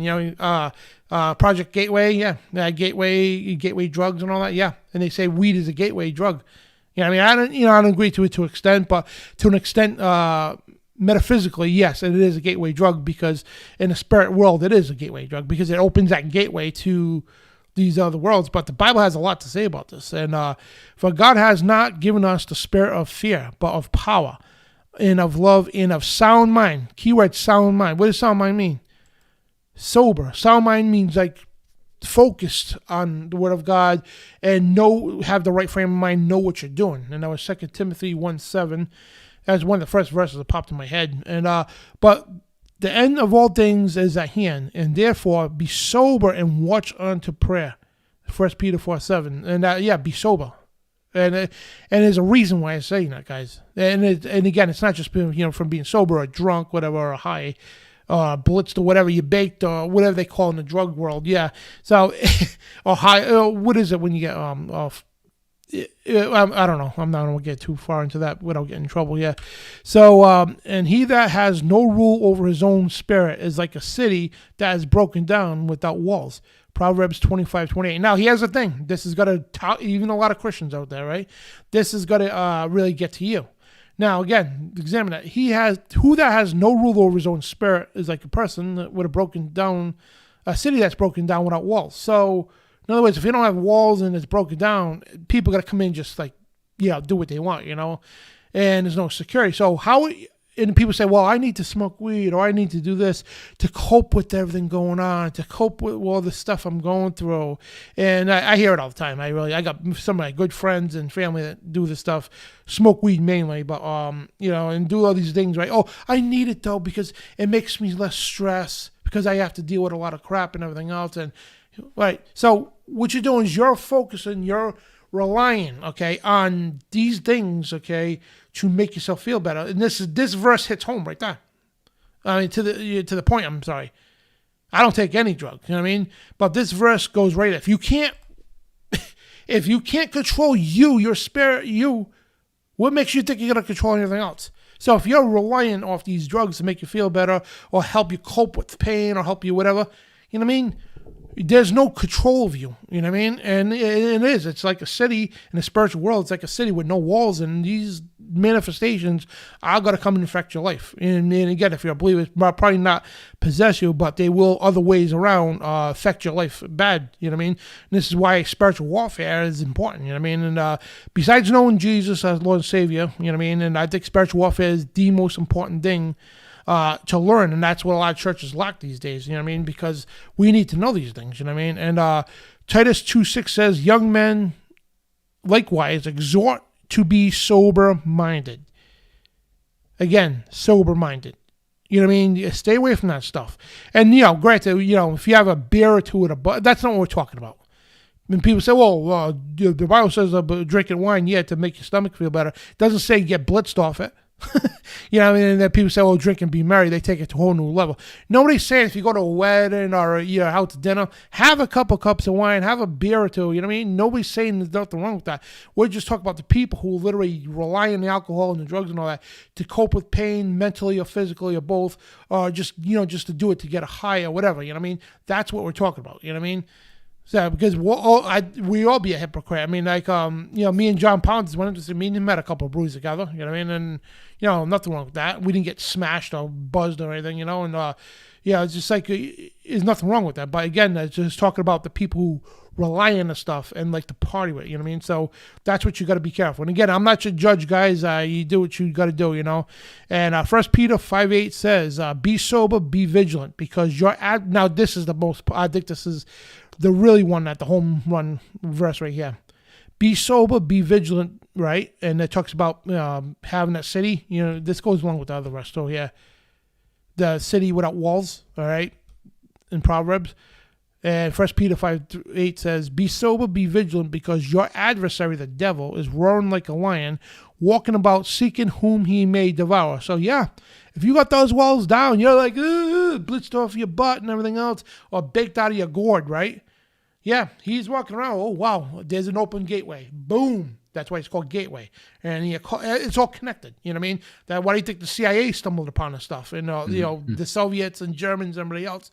And we didn't even mention the German documents. It's crazy. But, this is all connected. They stumbled upon the spiritual. Why do you think they go to the extents to keep spirituality? I'm talking about the Bible spirituality, not the churches today. The Bible, okay, they even infiltrated the churches to teach a watered down Bible because they don't want people knowing the stuff. And they control this. That's how they manipulate people on the TV, and especially it's crazy, man. And it's a pharmakia, and pharmakia is the stuff they use. Okay, plain and simple, it's medicines and all that. But yeah, and the King James Bible, pharmakia is it's used for sorcery. It's a sorcery for witchcraft, and it's a medication that's an extension of magic, literally or figurative, which is literally, you know what I mean? And to be used as administered to drugs, poisonous, sorcery, medical arts, often found in connection with idolatry and fostered by it, and metaphysical the deceptions or seductions of idolatry. So, yeah, a lot of these Canaanite worshippers and rituals and all that, the Moloch statues and all that, they would literally they get all drunk and all smoked up, whatever, and they conduct these rituals, sacrificing, that's what the Deuteronomy was, sacrificing their children to the fire of Moloch, you know what I mean? And this stuff, we could go deep into this stuff, but this is where it comes from. So if people think, it's not, there's nothing to do with, the spiritual stuff, yeah, it's all to do with the spiritual stuff. That's why the CIA and the government started using this stuff, because, again, these people at the top levels, okay, they work with fallen entities. All right, they know the stuff, and it's all spiritual. And when you think it could not be possibly just politics or money, no, there's always beyond everything is a money trail, right? Beyond the money is always the spiritual agenda. With everything, there's a spiritual agenda at the end of everything, and that's what spiritual warfare is about. That's what, and also inspired me to do a show here on spiritual warfare, because this is me going to churches, I bounce around different religions. Now I don't belong to any religion. I'm a follower of Jesus Christ, plain and simple. I don't belong to any religion at all. None of the 40,000 different denominations of Christianity. So this would inspire me to start teaching, because it lit a fire in me. I'm sitting in churches, they're not teaching the stuff. And you talk about it, they shoot you down, and they say, it's not like that no more. Nobody gets possessed by demons, or aliens are not real, which the Bible says they are, with an unclean spirit. So that's why we have this show, to get the stuff out. But your thoughts, Brian? Well, the first thing I thought of when you said, he's talking about, I better be quiet. I better not say that word. But the last few things that you said, I don't want to say it out of context and get your channel all messed up. But here's the thing. So shamans, back in the day, they doing paraphernalia, all that stuff. They was doing things to manipulate their mind. And what's all that about? Right. And if you look at the Incas and different things, even in our culture and out here in the so-called, Western side where we live, you would think out here in the United States, this stuff can go out and found. So the only reason why I bring it up is, you get into Indian mounds, et cetera, and all these different tribes and, villages and stuff. They're doing rituals, right?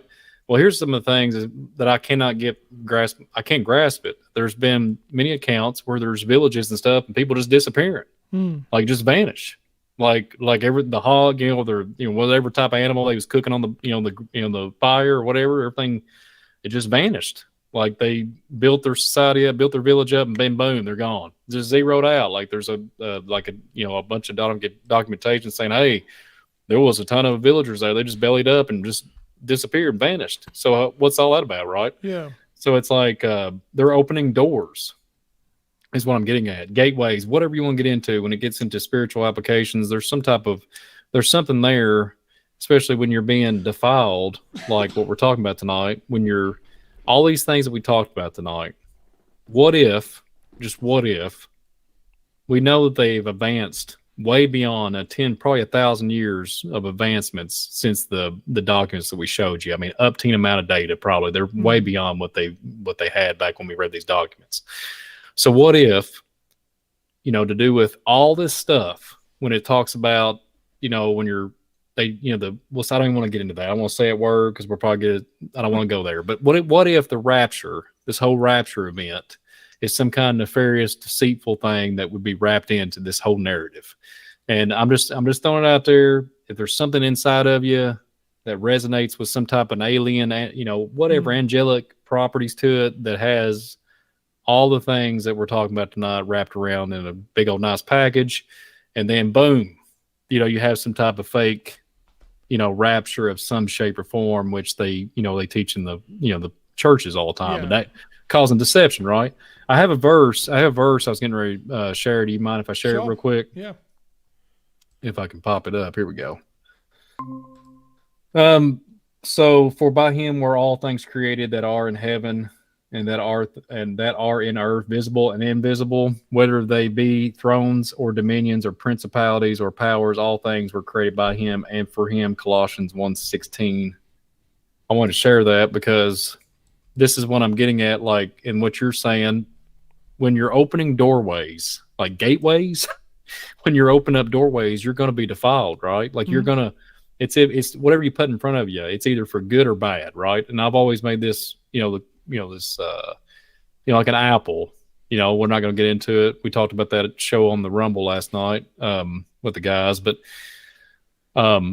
with like that company, I've always questioned why in the world does it have a bite out of the as far as the whole icon, the whole thing to do with that company. There's a bite out of it.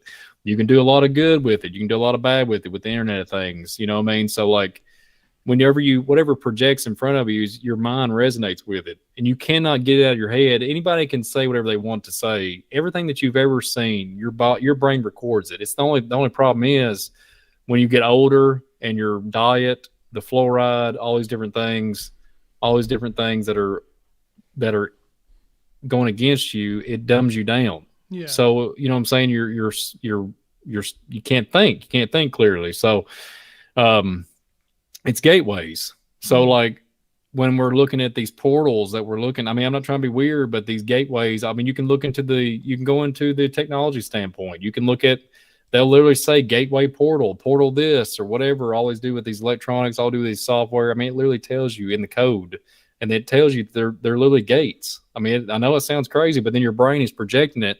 So, you know, like you get into a quantum realm, what we read tonight and all this stuff. This stuff is, see, they was doing it way back in the day. There's nothing new in the sun. They was doing this far way back. So that's what I'm saying with these shamans. I'm not going to get into the word terminology because I don't want to get a strike. I hope I didn't say too much out of line just a second ago. But yeah, so I'm just saying this stuff opens doorways. Yeah. And it, like you said, spiritual applications, and then there's spiritual entities, you know, and they people, and I know there's some people in the chat that was talking about demons and stuff. Well, look it up in the book of Enoch, look at the narrative, and look at the giants and the Nephilim and all that. Go look at it. You know, it's all there. They're embodied spirits from the giants. So I just wanted to throw it out there. So yeah, exactly. And now, guys, if you can see the background, I guess it was going too fast for a lot of people, and a lot of people was like making them crazy. So I slowed it down. So if that's better, guys, let Valerie know in the chat room, guys, because she just texted me and said that it's like it was bothering a lot of people because it was like speeding the codes in the back, you know. So I slowed it down. Hopefully that works out better. You know what I mean? So I apologize about that. So and you want to take some comments and calls? I mean, yeah, let's do it. Let's do it. All right, let's do it. Cool. So, guys, let me put the phone number on. So, if you don't want to call, guys, and Angelo, Dan, do you still wrestle? Yes, actually, I'm wrestling tomorrow night in Woonsocket, Rhode Island. So, guys, if you got any questions you want to put in the chat room, put them in all capitals if you can. And if you want to call in, we'll give the phone number out right here in the chat here. And it's 1512-447. Is it? I got to get the phone number. I'm sorry, guys. So, yeah, we'll put the phone number here in a second. 547, that's what it is. 1776. It's been a cool one, Dan. It's been a cool show. Yeah, I appreciate it, man. It's been a good one. Yeah, it's fun, man. Thank you for doing this. I mean, yeah. I think we'll both put our heads together here.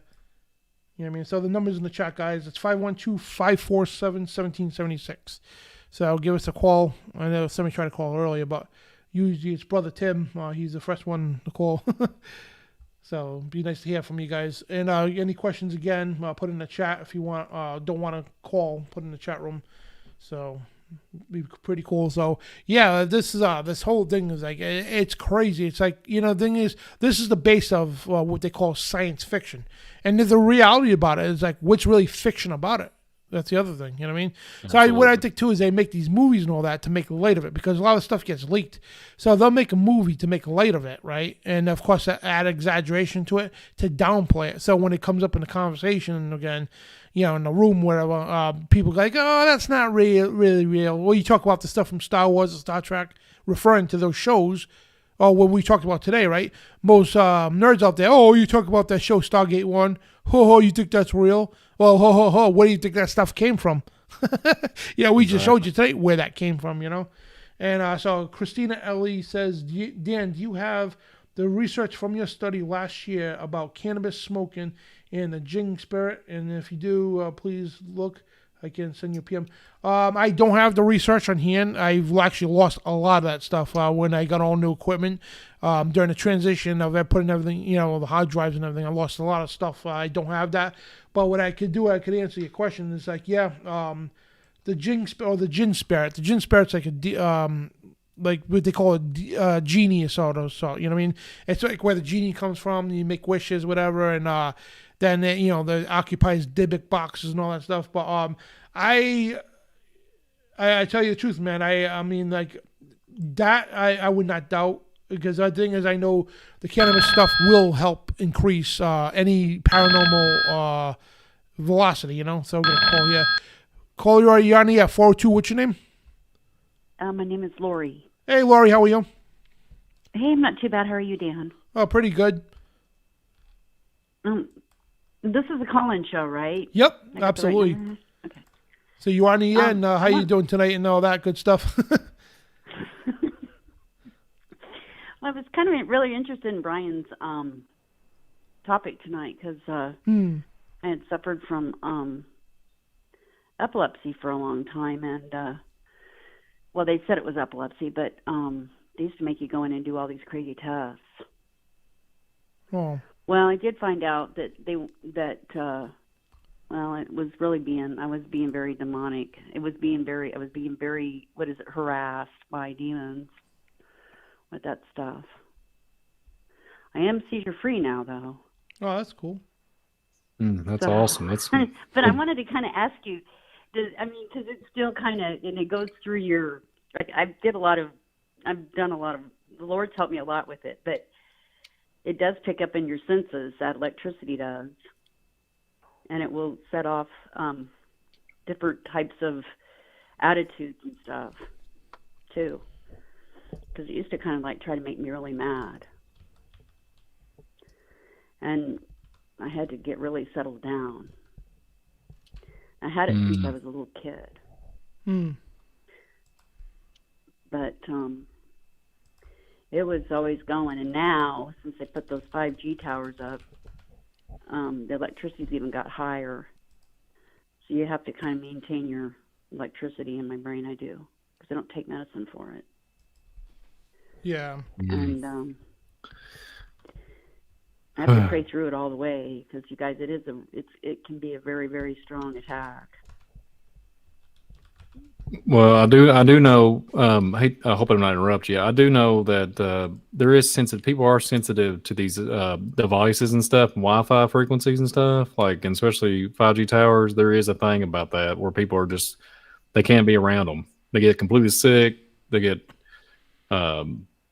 nauseous, throwing up, vomiting, all that. I mean, they're not coherent.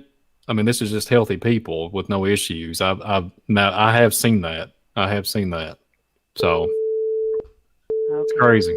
I thought, and just wanted to ask you if it, because I was off or anything, but I don't really go to the doctor a lot anymore because that stuff really wore me out, you guys. Okay, so it's not a fun thing. But the Lord has set me free, really He has, and I really truly want to encourage anybody that they do really have any problems with that, because you do get a high sensitivity in your front between your eye area, but that the Lord will deliver us. Amen. And yeah, I'm kidding you. So He really, really, truly has with me, and I can now drive and stuff. So that's good. That's good. Just keep focused on the Lord, and it's a battle every day. But keep focused on the Lord, and you can't go wrong. That's all I can say. Yeah, well, yeah, I can relate. Really I can relate because I actually do have vision issues and I can't drive, so I can relate. And I know I have to go to doctors, and I understand because there's a lot of things I do not approve of that they do tests on and stuff. So when you know things, you only let them go so far, because I know a lot of it is basically what we talked about tonight. Yeah. So, yeah. Okay. Yeah. Thanks so much for talking. You're to me. welcome. Thank Thank you for calling. Lori. And a question from the chat room, Isabella Rosa. Hey, Dan and Brian, what are your thoughts on the Queen's passing, and what do you think is coming? So we better watch what we say on this one. Yeah. If you guys follow me on social media, you heard what I had to say. But again, I shouldn't be doing. My thinking about this is its introduction to Kabbalah to the general masses. Yeah.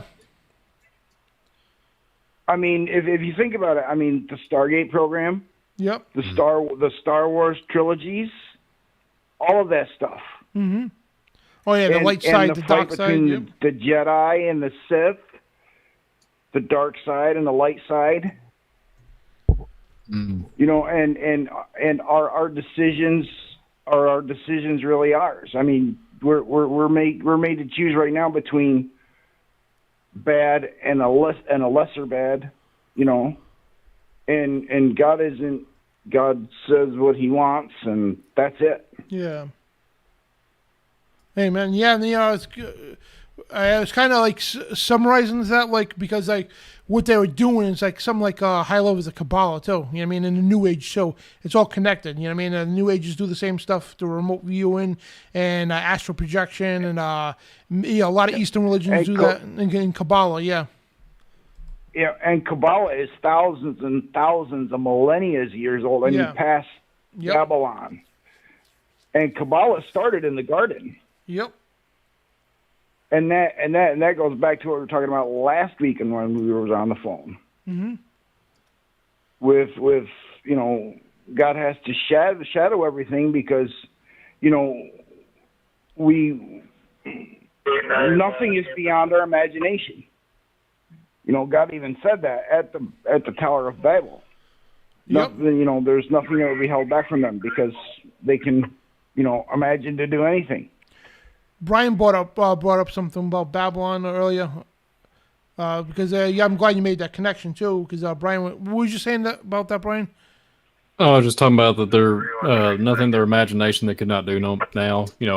As far as one language, one accord, there's nothing they could not do now. God said there's nothing they cannot do now with their imagination. So they're, it's, when you look at that, it's like, okay, is it endless? Is there anything that they cannot do unless, I know, if God permits it, I mean, but I know the devil and all his minions are involved and all that, but, there's just, we look at the advancements, everything, God has allowed it to happen, either if it be good or bad. So, I mean, I just wanted to kind of reiterate there. Yeah, that's what I was taking it there, because there's nothing in their imagination after they built the Tower of Babel, they're like, hey, they're trying to pierce the heavenly realm, so to speak. So it's kind of weird. I think also that's why God confused the languages, is to let humanity shine and to give the seed of Adam a chance to grow and mature and let real humanity, grow, because all those demons, they were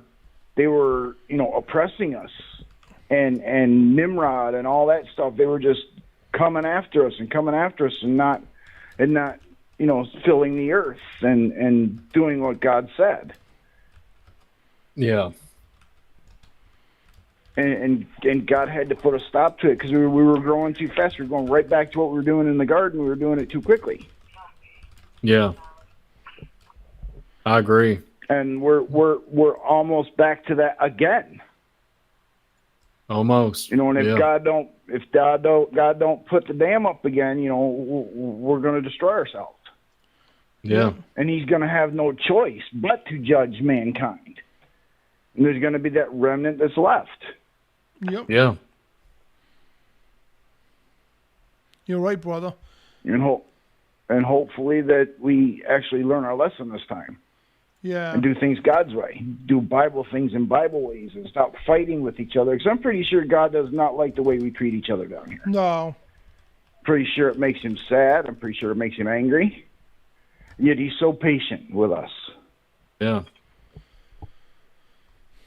And, and even believers in our own cliques, so to speak, we can't even agree on certain things. And we're so quick to bite their nose off to spite their face and not help them see, what God wants, and help guide them in love, of course, lovingly guide them and nurture them the way that we should. Yeah, amen. Yeah, right. What are you working? Base, I don't know. What are you working, Robert? Yeah, I'm watching. I got quite a delay. I got like a 15, 20-minute delay, and I'm calling in between fairs and all that, too. Yeah. That's pretty cool. You're watching the show while you work. That's awesome. Yeah, that's a blessing. Yeah. Yeah. All right, Robert, we got another call coming. I tip my monitor down so I don't see the thing, so it doesn't distract me, and I listen to it like a radio program. Oh, that's awesome. It is awesome. Yeah, thank you, Ben. And good stuff, brother. And thank you for supporting everything. Yeah, amen. No problem. Love you, brother, and stay safe, man. You too. Yep, shalom. Blessings, shalom. So we got another call here, 828 number.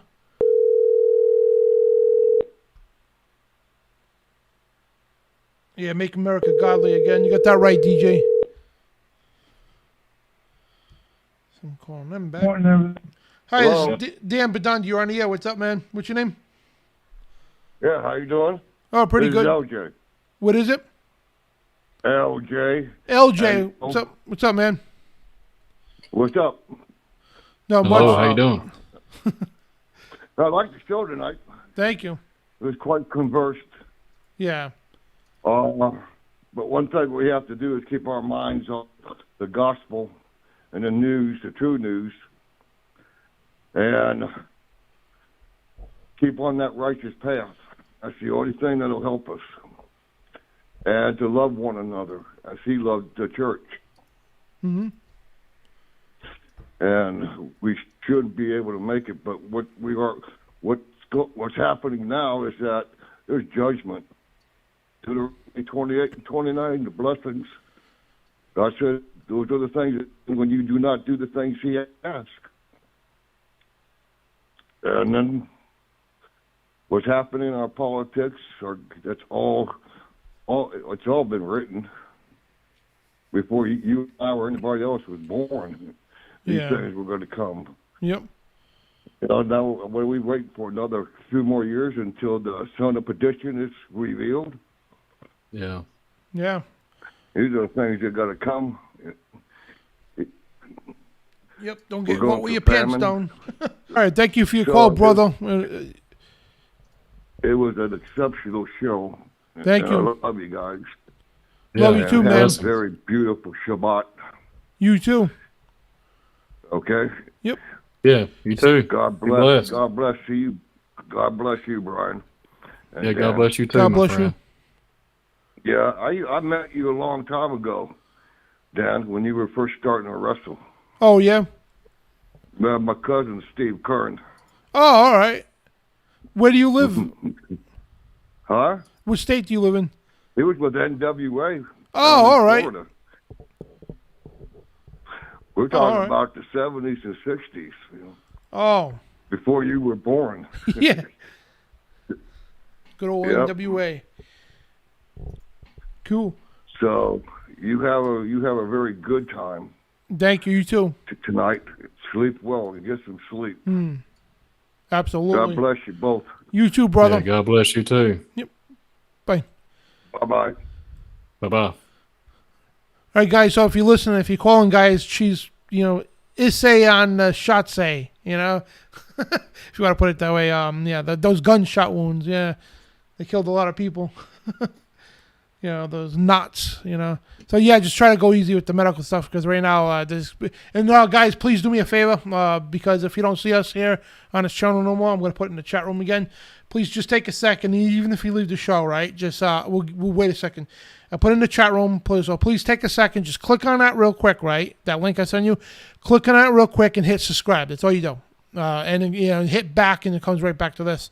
So click on that link, hit subscribe, and come back. Hit the back button, and it'll lead you back here. Just do that quick, guys, please, because we're trying to build that channel up, and because this channel is on, the chopping block, literally. We got 2 strikes pending right now. We're gonna try to hold out until October. But 904, you are on the air. What's your name? Hi, Dan Bidondi. It's Anne Marie. Hey. Man. Old enough to be our moms. I could be your mother, but Yeah, I that's don't it. have scrapey skin. How you doing, sister? I don't have scrapey skin. Well, I'm about to cry big time. Yeah. Here. My intestine exploded about 2.5 weeks ago, Yo, what? and my intestines. Oh, wow. Yeah, and I was rushed into the emergency room on a Saturday night while I was doing a midnight ride. The chicken pop, and I had to pop out. But anyways, I told the Lord if I had one more chance to tell you guys I love you, that I would, and I love you. Love you too, sister. Yeah, love you. Let's do a prayer for her, man. I'm sorry, go ahead. No, go ahead and pray for her. Yeah, let's do this. Yeah. It's so hard.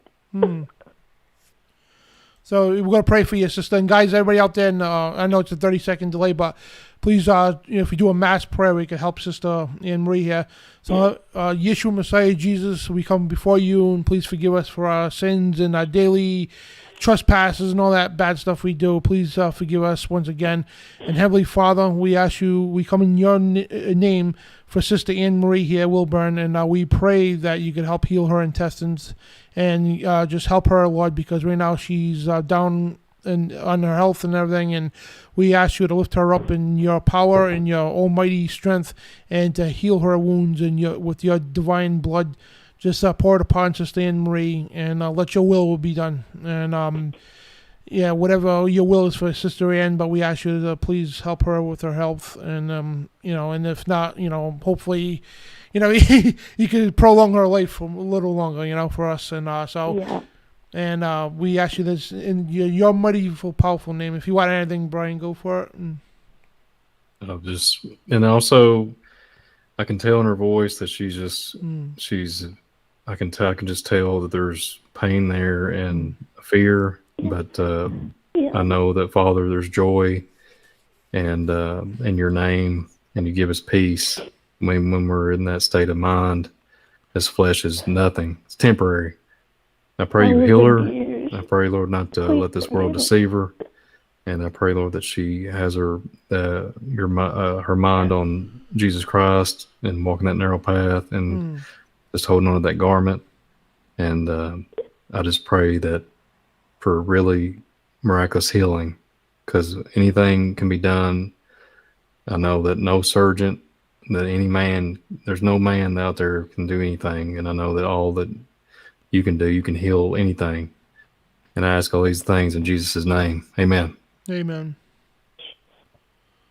I wanted to ask you a question. Am I going to go to hell because they gave me drugs? No. I mean, did you sin against the Father at all? I mean, the better question is, say you came to the cross, right? And you just, when I was 26. Yeah, keep focus on Yeshua. You know what I mean? Keep focus on him, and just every day we got to do it daily. Like when I started the prayer, we got to do it daily and ask for forgiveness for our sins that we did for that day and everything. So that's all you have to do. And I don't think he's not going to send you to hell for taking something that's going to help you a little bit. You know what I mean? Dude, I was filleted like a salmon.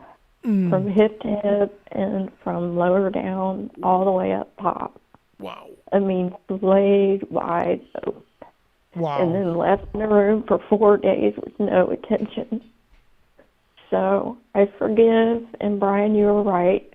I was afraid that, I was forgotten. But I know that as my husband came in, he had a fit. I didn't have ice chips for 4 days. I had nothing. And the interesting thing is that I do want to give a praise report, and thank you both for praying for me. I do want to give a praise report. The lady, let's pray for her family and remember her. Yep. She was life flighted in before me. She did not make it. Same situation. I was the second one. I wasn't even there 12 minutes and I was in surgery. They slapped a baby fentanyl patch on my back, and I mean baby, like a quarter of an inch, because we were like, no! We were yelling at the doctor, and the doctor's like, I never had a husband and wife yell at me before. But I was out, but the lady behind me did not make it. So I give God all the praise and all the glory. And I think it was Holly who said, I said something like I've been hit by 2 drunk drivers, broke neck, blah, blah, blah, blah, blah, that I should be dead. She says, no, God has something more for you. So I received that word. And thank you, Brian. I don't feel that fear anymore. And I don't feel that trepidation. I finally got home, and I'm on applesauce. So I'm happy. And I don't have to have like one of those little bags or nothing, but I have to buy me a weird one-shaped bikini this year, so I'll have a weird tan next year. Because because I found her filleted fish sandwich wide open.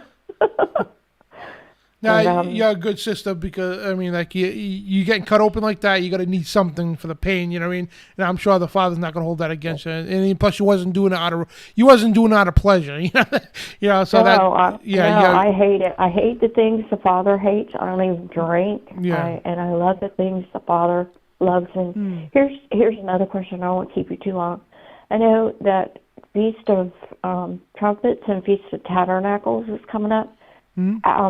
Are you able to comment quickly on how you celebrate them?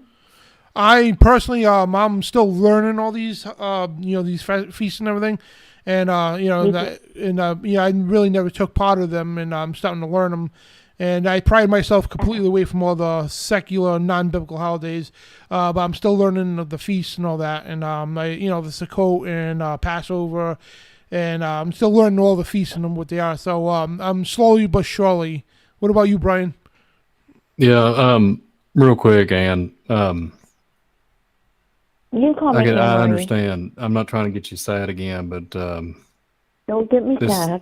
this stuff. I never even met you I never met you face to face, but I do. A few times, I brother. could feel, huh? When you sang, I said, sing it. But I know you that don't you're want to get me sad. I know you're going through some stuff. I understand. I'm going to keep praying for you. It really does. It's emotional for me, so I apologize. I'm going to start crying on air here, but I get emotional with stuff like that. I could tell it was very chaotic. I can understand. I can just hear it in your voice and understand that you went through a lot. And I'm going to keep praying for you because I know I can sense it. I know that it'll be okay though. And I recommend this too. I know we're not going to be talking about stuff, but I recommend looking into herbs, for pain and stuff. Looking into herbs? Yeah. Herbs, like herbal, like I don't want to say and get the channel banned, but it's like herbalistic. There you go. Not those chakra. No.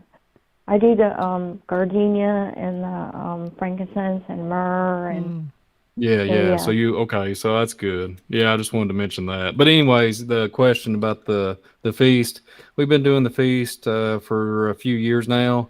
I'm still kind of a rookie at it. I'm not a veteran. But usually last year the year before, not this last year, but the year before we celebrated in our yard. We pitched a tent up and all that, and had a good time. And then last year we congregated together and went with a family, and we got like a cabin in Tennessee, and just celebrated the tabernacles together, and just fellowshipped and just enjoyed each other, and try to get away from all the electronics. We was in a cabin. And just had a good time fellowshipping and stuff like that. So we're trying to just follow the word of God. And like I said, I'm new to it too, but we've been trying our best to each year get better at it, so everybody's on a different walk, but just showing the family too, and walking that walk across, and especially trying to keep all the feast days, just trying to not saying the feast days are going to save us, but I'm just saying, just try to be obedient, show the Father that we're being obedient is what, and walking that walk, and being a good light in other people, seeing us do it too. Then we turn away from all the holidays and stuff like that, the paganistic stuff. So we're fairly new to it too, but we have, like I said, last year was fun, and this year it's just probably going to be me and my family, but yeah. And that's good enough for Jesus, just you and your family. Yeah. I live in Tennessee, so can I stay out on my back porch? I don't want to pitch a tent. There's too many rocks. The wasp are bad down in Tennessee, yeah. But yeah, Sukkot, I do enjoy it. It's one of my favorite ones, and it's just an enjoyable time. I feel more as far as just getting to know the Father and actually being, just enjoying I don't know how to explain it, that bond with your family and then walking with that walk of the Father. And it's just, I can't really explain it. I mean, it's just a very special time to, especially if you have friends that join with you. But if you live in Tennessee and you're on the deck and you get a couple mosquitoes on you and wasps that are big as quarters, I mean, They're I'll pray for. vampires. I know out the western side of Tennessee they got some mosquitoes and they're from. I get they have to be offspring of Nephilim. I've never seen mosquitoes like that in all my life on the western side of Tennessee in all my life. So yeah, but yeah, you could pitch a tent up on that tent or up on that deck. It'd be kind of fun. Yeah. Hey, listen. Bed out there. Well, after you get over your intestine issue and stuff, it might be beneficial. I know this is going to sound crazy. It might be beneficial to go out there and I'm not going to lie to you. I sleep better in a tent, away from all the. This is going to sound real bizarre, but get away from all the copper and all the stuff that's inside your house and get out on the ground. I'm not going to lie to you. You sleep better even if it's snowing or rain or sleet or hail or hot and 150 degrees. You sleep better in a tent. I'm just going to say Come on by. We got a creek, 3 creeks that run into one in our backyard. You're both welcome. Oh, it's thank beautiful. you. Yeah. I got to get out and travel. Me being like a reporter, I used to go out to all the events and I barely get out to them because I'm stuck behind the microphone. You know what I mean? I don't get to do traveling much. So when my family goes on vacation, most of the time I don't get to go because, the commitment I made for the show here, And so when you're stuck behind the microphone, it's like you don't see the outside world too much, And that's Brian, too, and John, man. Wife, and to be in your son and Brian, bring your family. We got tons of room. Tons of room. Yeah. But, As long as there's no Sasquatches out there, we'll be all right. I just want to tell you that I love you and I miss everybody so very much. You don't know what it's like to be locked away in a room and you're just,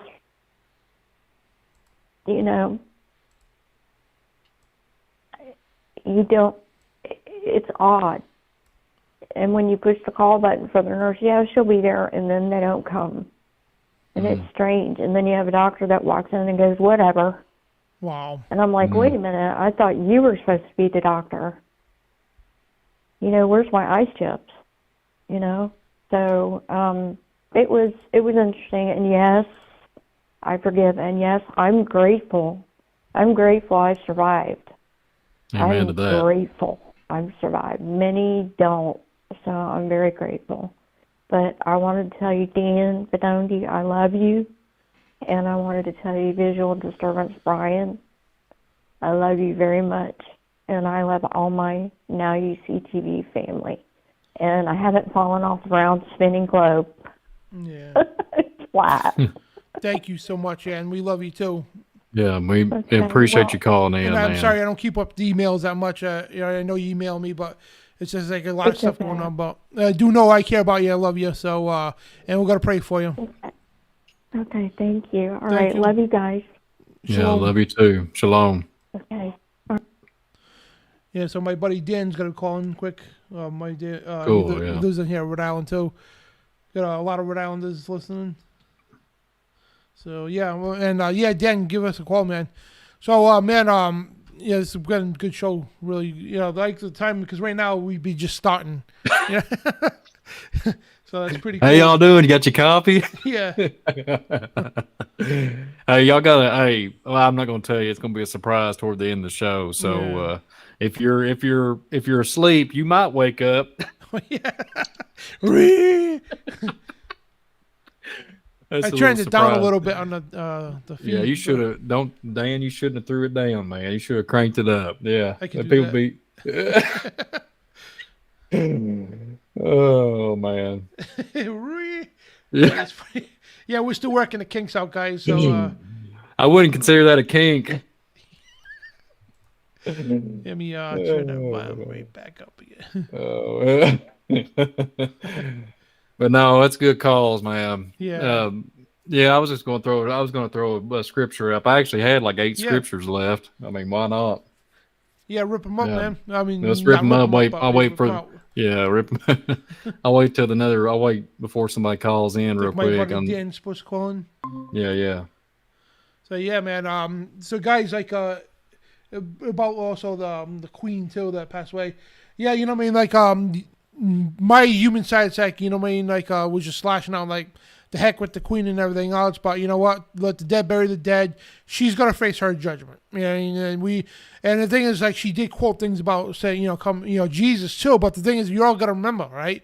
All the elite do that. They bring up Jesus, God bless, all this other stuff. They say that stuff, right? Remember, demons even recite the Bible. You know what I mean? So you can't say just because they say it they're a Christian or something. But the thing is, none of us know her heart. She could have transformed. We don't know. She could have come to the cross yesterday, or the day before, or last week, or last year. We don't know that. So, yeah, she did some bad things, but she came to the cross and said, "Hey, Jesus, I'm sorry." She's forgiven. And we all need to do the same, you know what I mean? So we understand she's done some very evil things, okay? The crown in general, the whole incest, royal inbred, Illuminati bloodline.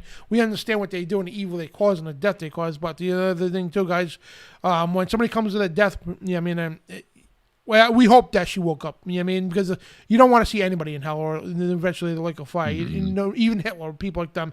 You don't want to see any of these people like that. You know what I mean? So we need to pray for these people. Much as we can't stand Biden and all these other clowns out there, the world elite. Imagine if they woke up tomorrow. Say, the Lord reached them, they woke up tomorrow. Imagine all the good they could do. You know what I mean? Just think of that for a minute. But one side Absolutely. of us, like a rebellious side, is like, yeah. And the other side, people are saying, ding dong, the wicked witch is dead. They were singing that song, And, but yeah, it's like one side of you is like, yeah. And the other side is like, you got to show a little compassion too. Because remember, Jesus showed that compassion for that thief on the cross, remember? All his life was a thief and all that. And he said, he's like, well, he's looking. He's like, well, he did nothing to deserve this. He's telling the other guy, we deserve to be on these crosses. He doesn't. And then he's like, Jesus, remember me when you enter your Father's kingdom. And he looked at him. He goes, from this day forward, you'll be with me in paradise. Just like that. So we don't know if the Queen did that or not. But I think this is my buddy Daniel. What is up, brother? What's up, man? How you doing? All right. Good evening to the both of you. How you guys doing? Good evening. Yeah, good evening, man. Good evening. Good evening. I'm just I'm tired as hell, man. I've had a long day. I've had a long week. You sound tired too. Yeah, long day. Gotta say though, big man upstairs is on my shoulders today. Yeah, tough day. That's awesome. But it is what it is. What should we talk about today? I'm feeling a little excited. I got my adrenaline going.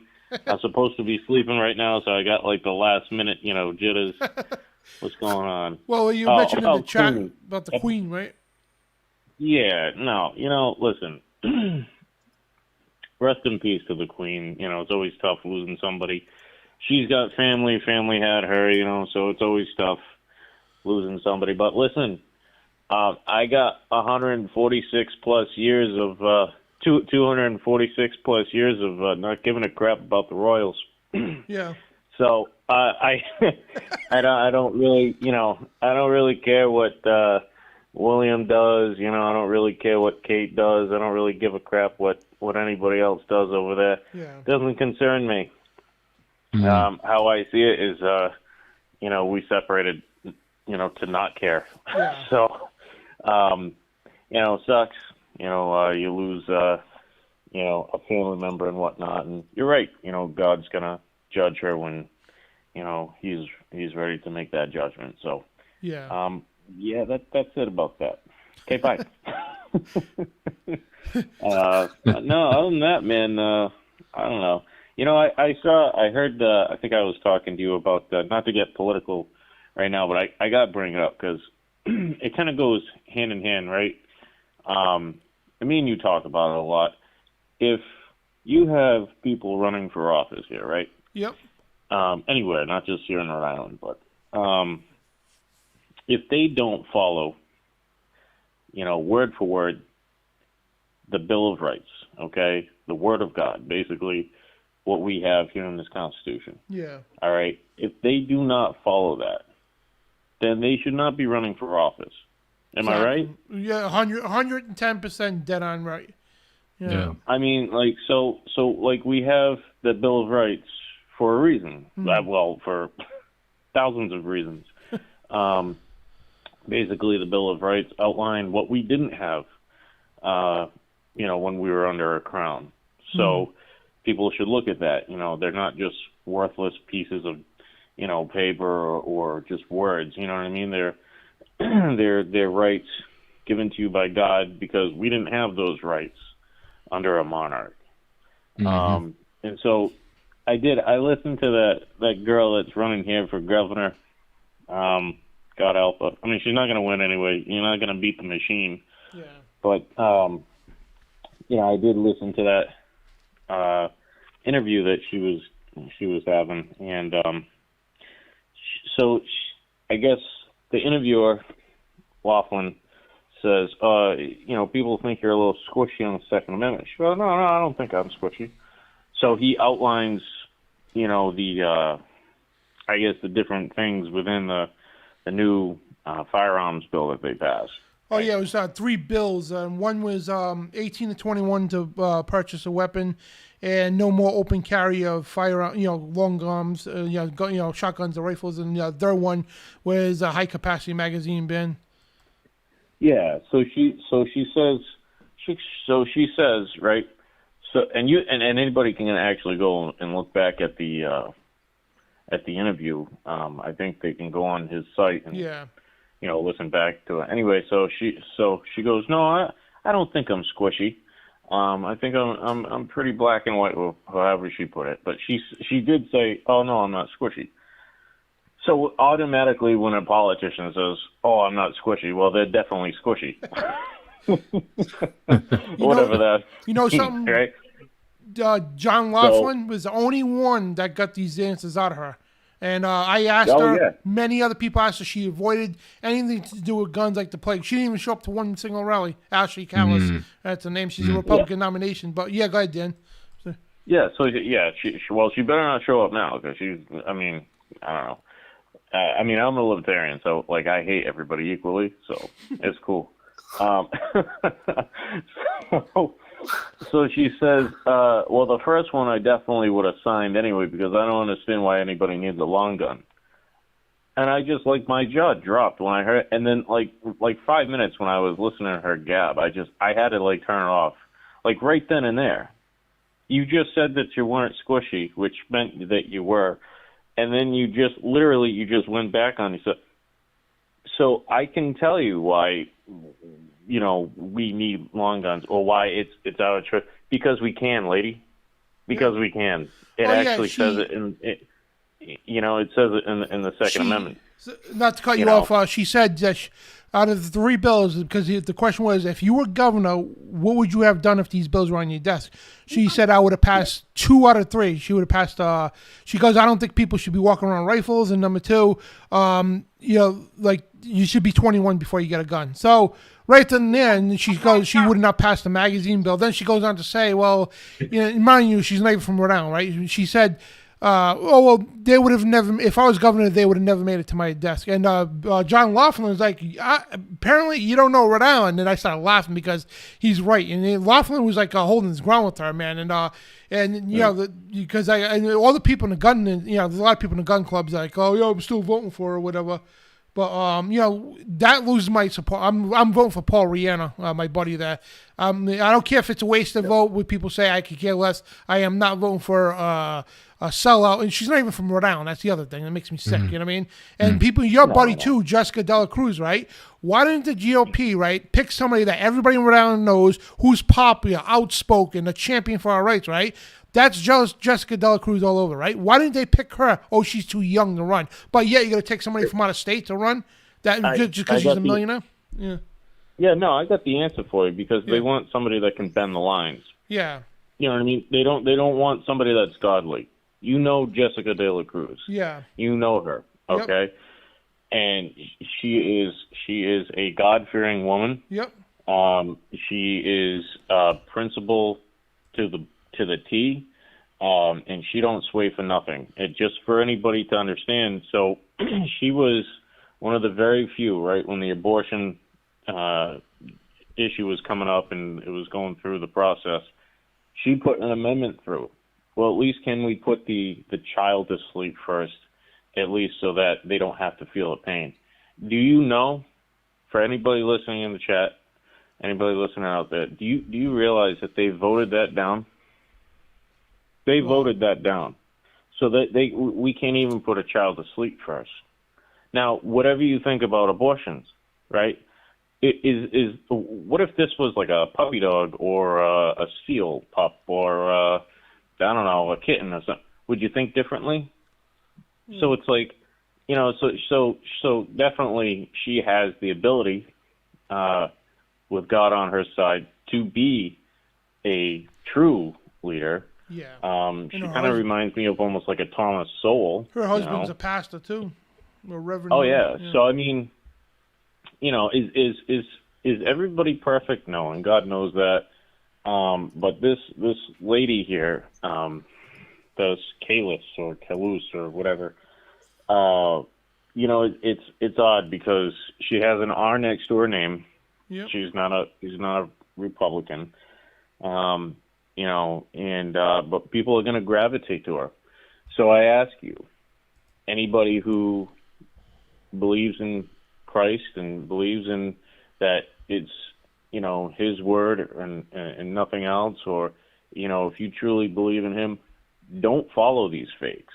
Do not vote for these fakes. That's the problem in this country, Dan, is that you know, one, you have people that take a liking to socialism, which these socialists you've seen are totally, well, I don't believe, number one, and they don't have the strength within themselves. They are totally disgusting to society, and they just want control, you know. And a socialist can be anything. It can be a Democrat, can be a Republican, don't matter. You know, that's the problem. You have these people that are taken to liking to socialism.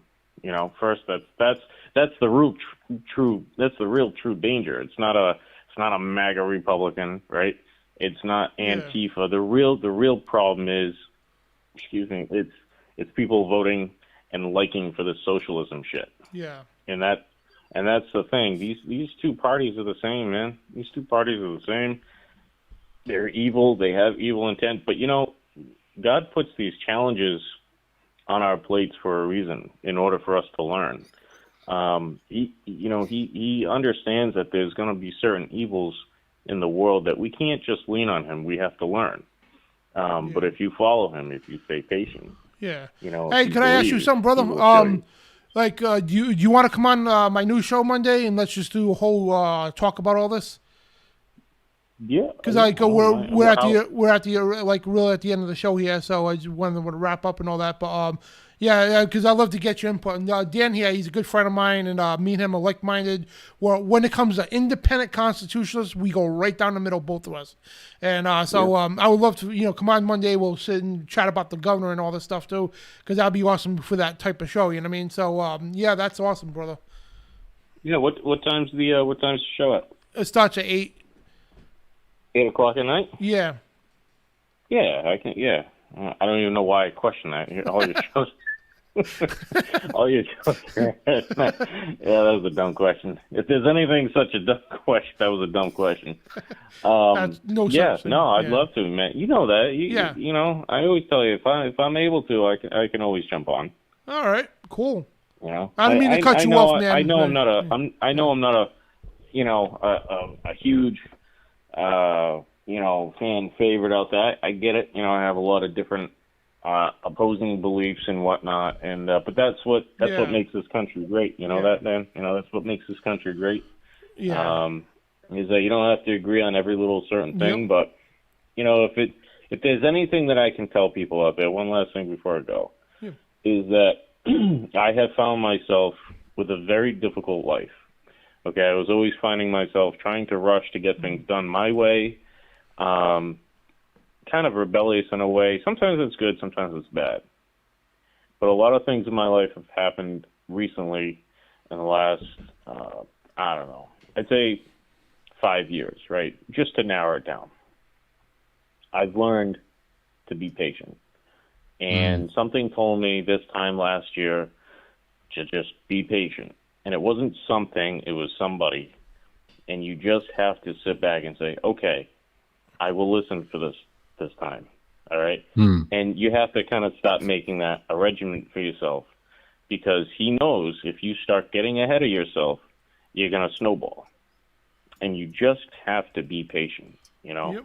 And that's, I got to say, for anybody out there that's going through a whole lot of stuff, you know, I may not connect it to a T, but I definitely feel you. I definitely get what you're going through. You just have to be patient. You know, we're given these challenges, whether health issues or monetary issues or financial issues, whatever have you, you know, car issues, they're all to teach you to be calm, to be patient, and things will change for the better. That's it. Yeah, That's all I got to say. Yeah, and the Bible teaches a lot about patience. You're right. And so, yeah, thank you, brother. I'll be in touch with you, man, and I'll see you tomorrow night at the show. All right, bro. Yeah, let me know if anything changes. I'll talk to you guys soon. Cool. All Yeah, right. man. Y'all have a good night. You have a good night, man. All right. Y'all have a great night. I'll see you. God bless. Go America. Go USA. I love you. Love you too, man. Take care. So, all right, guys, we're going to end the phone calls tonight. So, yeah, so, and Brian, if you want to close out anything. I just wanted to say it was a great show. I mean, really stoked. I was just, thankful to be on here, Dan. I mean, it's a pleasure, my friend. Thank the Father for even being able to be part of this. So it's just great, man. It's been a blessing to know you, my friend. We get to do this together. And I hope everybody in the audience, we get to do this now for every Spiritual Warfare Friday. I hope everybody enjoyed the time. And, just comment and tell us what we did wrong. Tell us what we did right.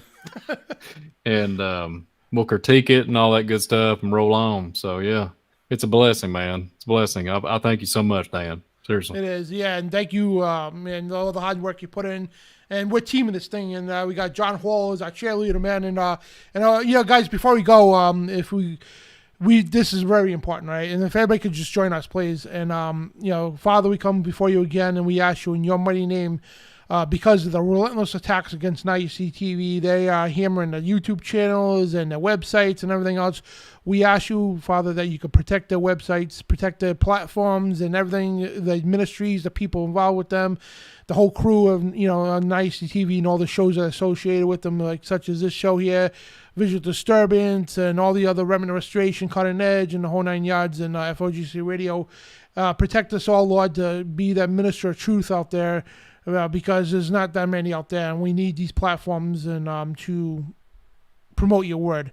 So we ask you to cover these platforms and everybody here, and also the listeners watching everything, with your precious blood to protect us against any and all evil. In your name, amen. Amen. So, yeah, it was a good show, Dan. Yeah. A really good show, my friend. Absolutely. Good callers too, yeah. So, and for the first show for the revamp, I think it went very smooth. Yeah. It did. And guys, we got a PayPal, Venmo, and a Cash App. We're just trying to raise money too, because we got to pay the rent in the studio we're in, and also pays for. I'm just honest where the money goes. Pays for equipment for the stuff we need, and Brian's gonna need some upgrade too. So we're just gotta try to make our show better. You know what I mean? So we got a PayPal, Venmo, and a Cash App. The links are in the description, and it helps everything here. It pays for the streaming on Rumble and all this good stuff, man. And because we might have to go to Rumble, man, and we do got a Rumble channel, guys. It is in the description. And as the show goes on, I'll try to put out there. But the Rumbles might be the way to go right now, because they are coming down hard and fast on YouTube. And they'll hit like a community strike for a video that was 9 years old or something like that. They did that to John Hall, 6-month-old, 9-month-old video. They hit him, and that's why he hasn't had his remnant restoration tonight. And they're really taking a hit on ICTV, guys. So we need to come together and support each other and everything else. And we are working also. I got to figure it out. Tim's idea about coming up with a community pot. This way, if like Sister Anne Marie, she's out of work because she had an operation, that we could give that money to at least help them float some of the bills. So I got to figure something out, because right now what the IRS is doing, man, if your account reaches 600 or more, they're going to come in and investigate. They're going to want to know everything. So we're trying to avoid that position there. So because it's all criminal, man, they're coming down on us, man. We all need to stick together, and we always got to need to, not one step but 2 steps at least ahead of the enemy, plain and simple. So yeah, PayPal, Venmo, and Cash App. Thank you guys so much. Like, share, and subscribe. Better than anything, pray for us, please, and pray for the guys at NICTV. And tomorrow night, and we got the 1, 2, 3 punch. 1 tonight, 2 tomorrow night at 11. Well, actually tonight now, 11 p.m. Eastern. It's a midnight ride. The link's in the description as well. And also Breaking Babylon's on Sunday. So, and yeah, nystv.org. The website's back up and running now, better than ever, guys. And it's $8 a month. Actually, it went up a little bit in price. But if you want a free month, no obligation at all, none. You don't even have to enter credit cards to try it out for 30 days. If you go to nystv.org, you got nothing to lose. Type in the cash out where it says promo code or whatever, your credit card. You type in Dan the Man, and they'll give you 30 days free, and you can try the website out. Thousands, not hundreds, thousands of videos, documentaries, a lot of our stuff here as well, all on that one server. It's awesome. So thank you once again, ShakeAndWakeRadio.com. They provide the audio version of these shows on an amazing network. So. And Brian, also his channel, Visual Disturbance. He's got some amazing shows coming up, guys. So check him out. And there's a link, and when you guys get done, I know it's a little tedious. So if you go in the description, right, there's a list of links. If you can take time, all you do is click on them, hit subscribe back. You know, and real easy to do, and it helps us out a lot. And again, please, and more important too, you know, right now, I mean, hopefully we don't, because the people. Some people said the no words. So just in case you don't see this channel no more, guys, please subscribe if you haven't already. Just click there quick, hit subscribe, and hit back. And that's all you have to do. That's our backup YouTube channel. So we're trying to build that up just in case, because right now we're hanging on 2 strikes. One more, we're done. We have to survive the weather until at least October. That's when the strikes go away. So... All right, I'm done rambling. So thank you, Brian, so much, man. Yeah, thank you, Dan. Wait, hey, next week, what are we going to talk about? The unknown. We don't know yet. Yep. You know what the coolest thing is? Sometimes we'll line a couple things up, but the other thing is like I see what the Father gives me. You know what I mean? And absolutely. And it just hits me in the head, bam, and I get all passionate about it, and we're rolling. Like while we come up on the Setite theory, bam, me and Brian's like all fired up. We're doing a show on the Setite theory, you know, which we did a few weeks ago, you know, and yeah. You know, pretty cool stuff. So, all right, guys, we're gonna roll out of here. So, love you all. Wait for the outro, everybody. Can't miss the outro. Stay in the chat. Just pray. All right, love you guys. God bless. Shalom. Enjoy the Shabbat. And you are the resistance. Let's turn it up.